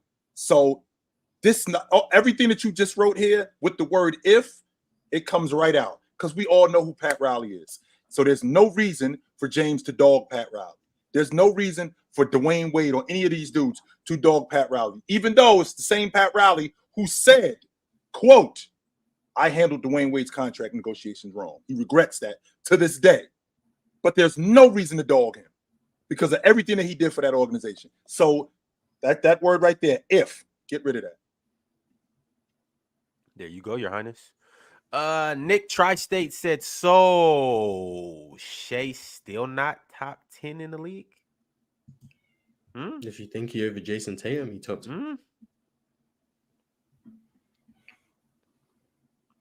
Shea top 10? I don't know why you do Arguably. Hey, Ron, I know who's not top 10. Who that is? That boy that's on that stretcher right now that you've been praising this whole season. You thought I forgot? You thought a little absence was going to get me off of your helmet? Who? Luka out right now. Same thing. That boy do the same thing every year. He gets you all warmed up and then he let you down with an injury. Yeah, Luka going to be back soon, though. No, I ain't talking about Luka. You know what I'm talking about. You got to be talking about Luka. No, I'm talking about Tyrese. Hey, Ticket. Everything he's done this year has superseded anything you thought he was going to do. Everything the Pacers are doing has superseded everything you thought they were going to do. It's all erased, though. He hurt now. Same thing that happens every year. He gets hurt every single year. He plays great for a few games, then he gets hurt, and then it's all over with. So how long is he supposed to be out now? It was only supposed to be 2 weeks. It was supposed to be 2 weeks. He'll be evaluated in 2 weeks. It looked more severe than they said it was. So. Yeah, I thought it was bad. Either he got away with one or they revealed the whole truth. But a couple weeks, I think. And I give you your credit, Ron. He was balling. I give you guys y'all credit that Tyrese was balling. I ain't gonna lie, man. You racking up all those assists. You getting wins. You scoring the ball like you're scoring. You balling. But I just need to see it for a sustained period of time before we can say top this, top that. So what? How long you got to see it? You got to see it the rest of this year in the playoffs, and then one more year. Bro, listen, people are calling him a superstar based off what? A 2 month stretch. Come on, bro. Come on, man. We ain't never do that for nobody. We didn't do that. We didn't do that for none of these great players, bro. They had to. Most of these guys, even Luka. Nobody's calling Luka a superstar in his first year and a half in the league. After the second year, make you fish like that. After his second year, after his second and third year of doing what he did, after his second and third year doing what he did and doing it in the playoffs, people started saying, "Okay, yeah, this dude the real deal. He's a star, superstar. Now he's a superstar." But you don't just get it to them. That's why I was getting on y'all, Ron. Y'all was trying to give it to him in 2 months. I still stand firm on what I was saying. Tyrese Halliburton is still the third best point guard in the National Basketball Association. Yes, I still got him at number 3, and the Indiana Pacers are still balling. I'm sorry, bro. He got to show more. He got to show a sustained period of time of doing Once that, again, though, I value different things with point guards. When I grade point guards, it's a lot different than other positions. I expect my point guard to be a heavy assist guy and be able to play make and all of that good stuff. Do you care about him playing? How about that? Do you care about him playing the entire season? Do you care about that? Does that matter to you? I mean, yeah, but if you almost rip your hamstring what do you mean, off, but? What do you mean, but? Does being available matter? Injuries is part of the game. Right. They ain't part of the game for everybody, though, because I watched John Stockton play 12 out of 13 years. He played 82 games. I watched Magic Johnson play a bunch of games. And these are the kind of dudes that you're talking about when you're talking about Tyrese Halliburton. I've seen Steve Nash play a bunch of games. I don't see Steve Nash sitting out of games. So when you're talking about a guy, do you care about him being on the floor on the regular? Do you care about that? Yeah, I mean, obviously you don't, because if you did care about that, he's gonna have to play. But I mean, if you get injured, if you damn near almost tear your ACL, or rip your hamstring, or the way a freak accident, I just what can we do? I can't. Ron keeps saying the same thing, Chilltown. That's all he's gonna do for Tyrese. He's gonna keep saying the same thing until he has some type of success. Then he's gonna go real crazy. Like if he wins a playoff series, he's gonna go. This dude's gonna be unbearable. I'm not even gonna say nothing. I done already said everything I need to say. He's gonna be worse. Look, he's gonna be worse than Mars. If Jalen Green was to win the NBA championship, oh my god, and Tyrese Halliburton was to win a first round series, Ron would be worse than what Mars would be. Oh my god, I don't know if that's how bad he is about Tyrese Halliburton. No way. All he gotta do is win. Watch when he win one playoff series and play well, Ron gonna be on here talking about he the MVP of the NBA. Watch what I tell you. I mean, he is number 7 on the MVP ranking still, and he's been. Well, he should drop now. I think yes, he is. No, he's number 9. He's number 9. Oh, okay. But he was number 7 last week. Astro Boy said Wemby, rookie of the year, easy. And they was hating on Wemby, and I'm mad at Popovich. He lost me $1,000. All I got left is an injury. You gonna wait till now to start playing? You gonna wait till now to start giving the man the ball, man? Come on, man. I don't know about easy, but if it's close, he's gonna win it. No, it's easy. He's easy, bro. I mean, if you look at what he's doing, bro, it ain't close. Chet ain't close to him, bro. Have you been watching Wemby since the last 15 to 20 games? Ain't that right, Mars? Like 15, 20 games, last 15, 20 games? Yeah, since he got moved to the center position, he's been going crazy. I don't know how long it's probably been about 15 games. Yeah, I'm just enjoying watching these two dudes ball though. I've had enough of comparing them, because just watching Chet over the last couple games, like, remember a lot of people were saying that he's not strong enough, he's not gonna be able to bang and this and this. No, Chet looks, I'm not gonna say he looks comfortable, but he looks good. Chet is all right. Chet is holding his own and more. Wemby, once again, people were saying the same thing about him. Oh, his frame. Oh, he's gonna be injured and this and this. They look fine to me. Limited minutes. Last game, 26 and 27 minutes. Game before that, 26 and 20 minutes. Why wasn't Pop doing all this before? Like, why wouldn't they feed him the rock like this before? The game before that, 16 and 21 minutes. Game before that, 24 and 25 minutes. He's been playing limited minutes. I should have a rule in there for Jalen. His minutes has been cut, bro, because of injury. So, Jalen, shouldn't we have a rule that says that if his minutes are limited? Because that's not fair for me, because these games, I mean, look, Mars, real talk, 26 points in 27 minutes, 26 points in 20 minutes. Say he's playing 35 minutes. This gets my average up, Chilltown. So the limited reduced minutes are hurting my average, which is hurting my bet against Jalen. 16 and 21 minutes, Ron. 24 and 25 minutes. 27 and 26 minutes, 20 and 26 minutes, 21 and 24 minutes, 30 and 24 minutes. Those are his last games right here. Per 36, he's averaging 25. That's crazy. See? Chitchat, I was right. So I was really right. Jalen, I really won the bet right there. Keep it 100. Keep it a buck. Keep it 100. All right, y'all, keeping it pushing. Got a super chat from Matt. Matt said people are being a prisoner of the moment of Joel Embiid in the regular season. Tatum dropped 50 on Philly in Game 7. What did Joel do in the playoffs?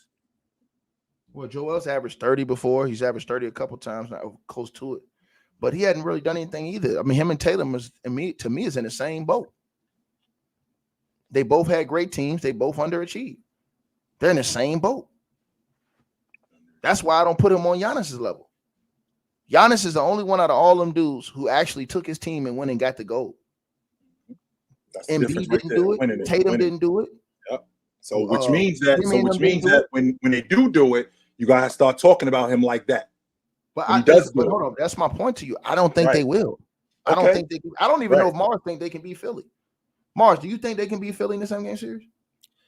They can, but I think Philly can beat them. I don't think it's guaranteed, but I think it can go either way. But I feel the same way about Miami. I think Boston and Miami, it can go either way.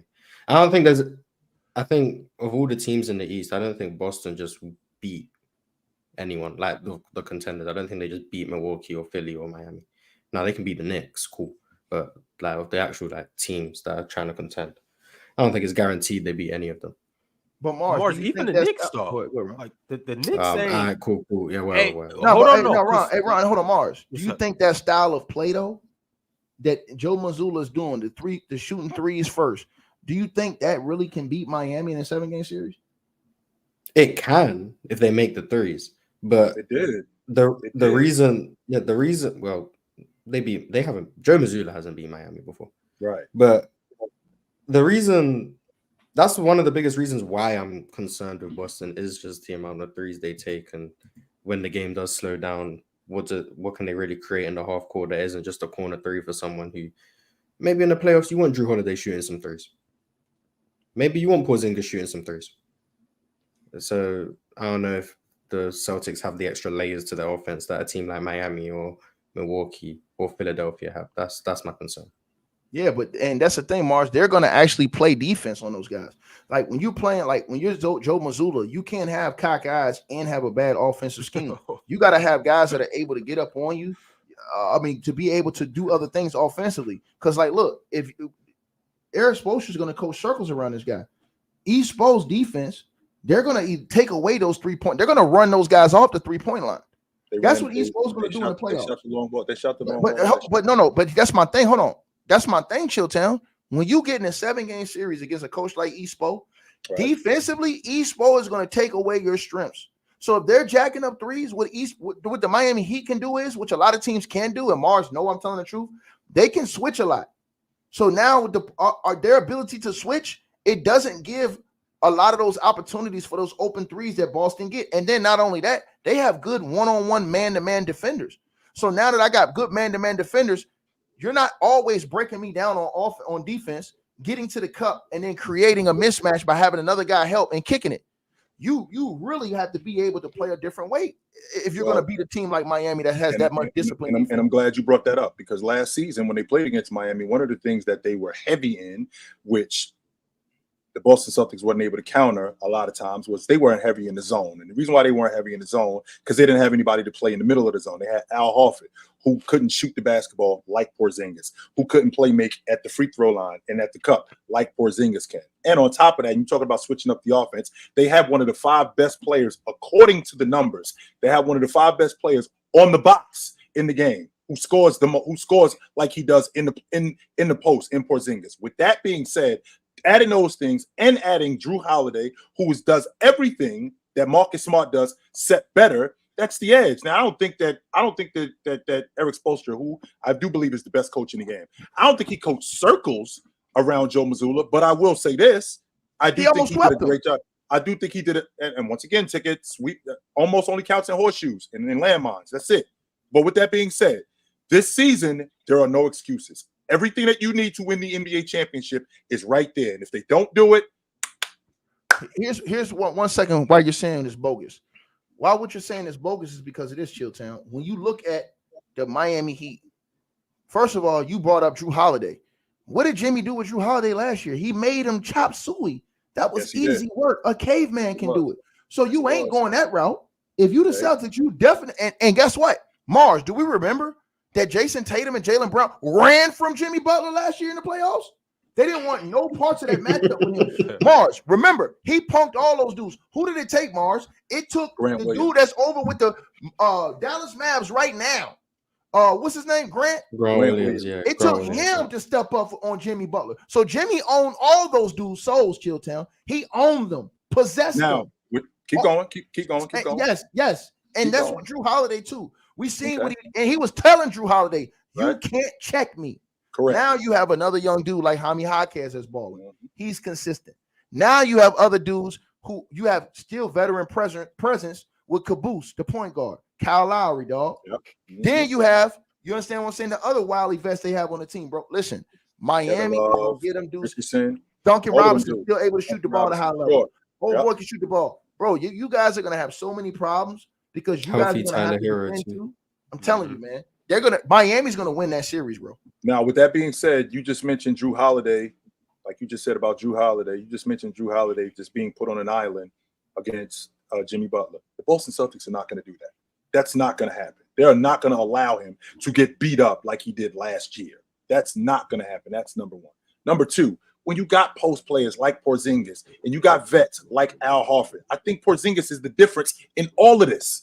Porzingis is the difference in all of this because he gives them the dynamic that they didn't have last year, which is a post guy and a guy who can play in the mid post. They didn't have that. They didn't have a guy who can stretch the floor at the 5 spot and who they can go to on the box for buckets. They didn't have that. The fact that they got that now, that's the difference in them winning. But don't they have one of the best big man defenders in the world in Bam? Don't they? And he's not a bruiser. Porzingis is not a bruiser, so that's easier on Bam. He's not a Jokic. All Jokic had to do is when he wanted to overtake Bam was go to the post. He was too big. But Porzingis can't do that. Porzingis don't want to bang.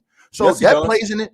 That plays in the Bam's hands. That plays in the Bam's hands. Fellas, I got to get to these super chats. We'll get back into this debate. We're gonna have this debate all season because it's just one of them ones, and we know that these teams are destined to see each other in the playoffs. So we definitely gonna keep this on the skillet. We're gonna keep cooking on this. But we got new members. The Tate Gaming became a new member today. Big Fan Breezy, Cheese. These are some familiar names. Y'all know Cheese. He always gifting memberships. TC the Don, Irvin K, your favorite person in the chat or your least favorite. Depends on who you are. One of my favorites. Craig G, Teddy Hart. Players Choice JD, 10 memberships. Shout out Players Choice JD. Ladarius, Zen Master gifting memberships. G Life, Quan, appreciate all of y'all. Y'all should follow suit and become a member just like these guys. Ant Talk Hoops said Kobe White should win Most Improved Player over Maxey. I'm glad y'all back, by the way. We agree with this? Nope. I think he's improved more than Maxey. Who has? Kobe White. Kobe White from Chicago. Yeah. I give you that. He's improved. He's not better. He's improved. Yeah, he's improved more than Maxey has, but he's not a better player than Tyrese Maxey. Those two things are not the same, right? But most improved doesn't go to the person who improved the most, is it? So Maxey's probably going to win it. But Kobe White would probably have my vote, unless I'm forgetting someone obvious, but he'd probably have my vote. Mars, I have to agree with you on one quick thing. The Bucks, they do need to go get Caruso. I agree with you when you said Caruso's a needle mover. I think he moves a needle for the Bucks. If I'm the Bucks, I go get Caruso. We got a few more super chats. Huncho said, shout out Chilltown before the season started, saying the Texans will be at the bottom of the AFC. I did say that. Yes, I did. Toast the Goat became a member. Darren became a member. Shout out to y'all for going ahead and participating in that membership. Jay Takashi said, my current top 10 NBA players, Joker, Giannis, Luka, KD, Joel Embiid, AD, Tatum, Jimmy Buckets, Devin Booker, and Shea. What do you think, Chilltown and Ron? I got Jason Tatum higher than 7, but Buckets. No love for Steph. That's tough. Yeah. Hold on, Steph's not on it. Wow. No Steph Curry. I was just about to say that. No Steph Curry. We about to start having them conversations. Just doing no Bron like either. that. No Anthony Davis in the top 10. No, AD he at 6. I see him at 6. Okay. Yeah, he ain't got Bron. He ain't got Bron. Yeah. Bron and stuff. He just said, we're not rocking with him. Crazy. Hey, Jalen, don't you worry. I'm going to go to a Spurs game and put some baby oil right there on the court underneath Wemby. You think I'm playing? At game 54, I'm going to do it. That's crazy. Keep it lit. Masink OG said Andrew Wiggins just emulating Darren Williams. No, was his fall off that bad? No. Darren Williams was worse because Darren Williams had a weight problem. Those two things are not the same. Ron, I want him to do one of them I want him to do one of them splits that you be seeing the ballerinas do. Like Halliburton did? Like Halliburton did? I want Wemby to do one of them. I want him to do one of them full split, not the half split. I want him to do the full split. You know what I'm saying?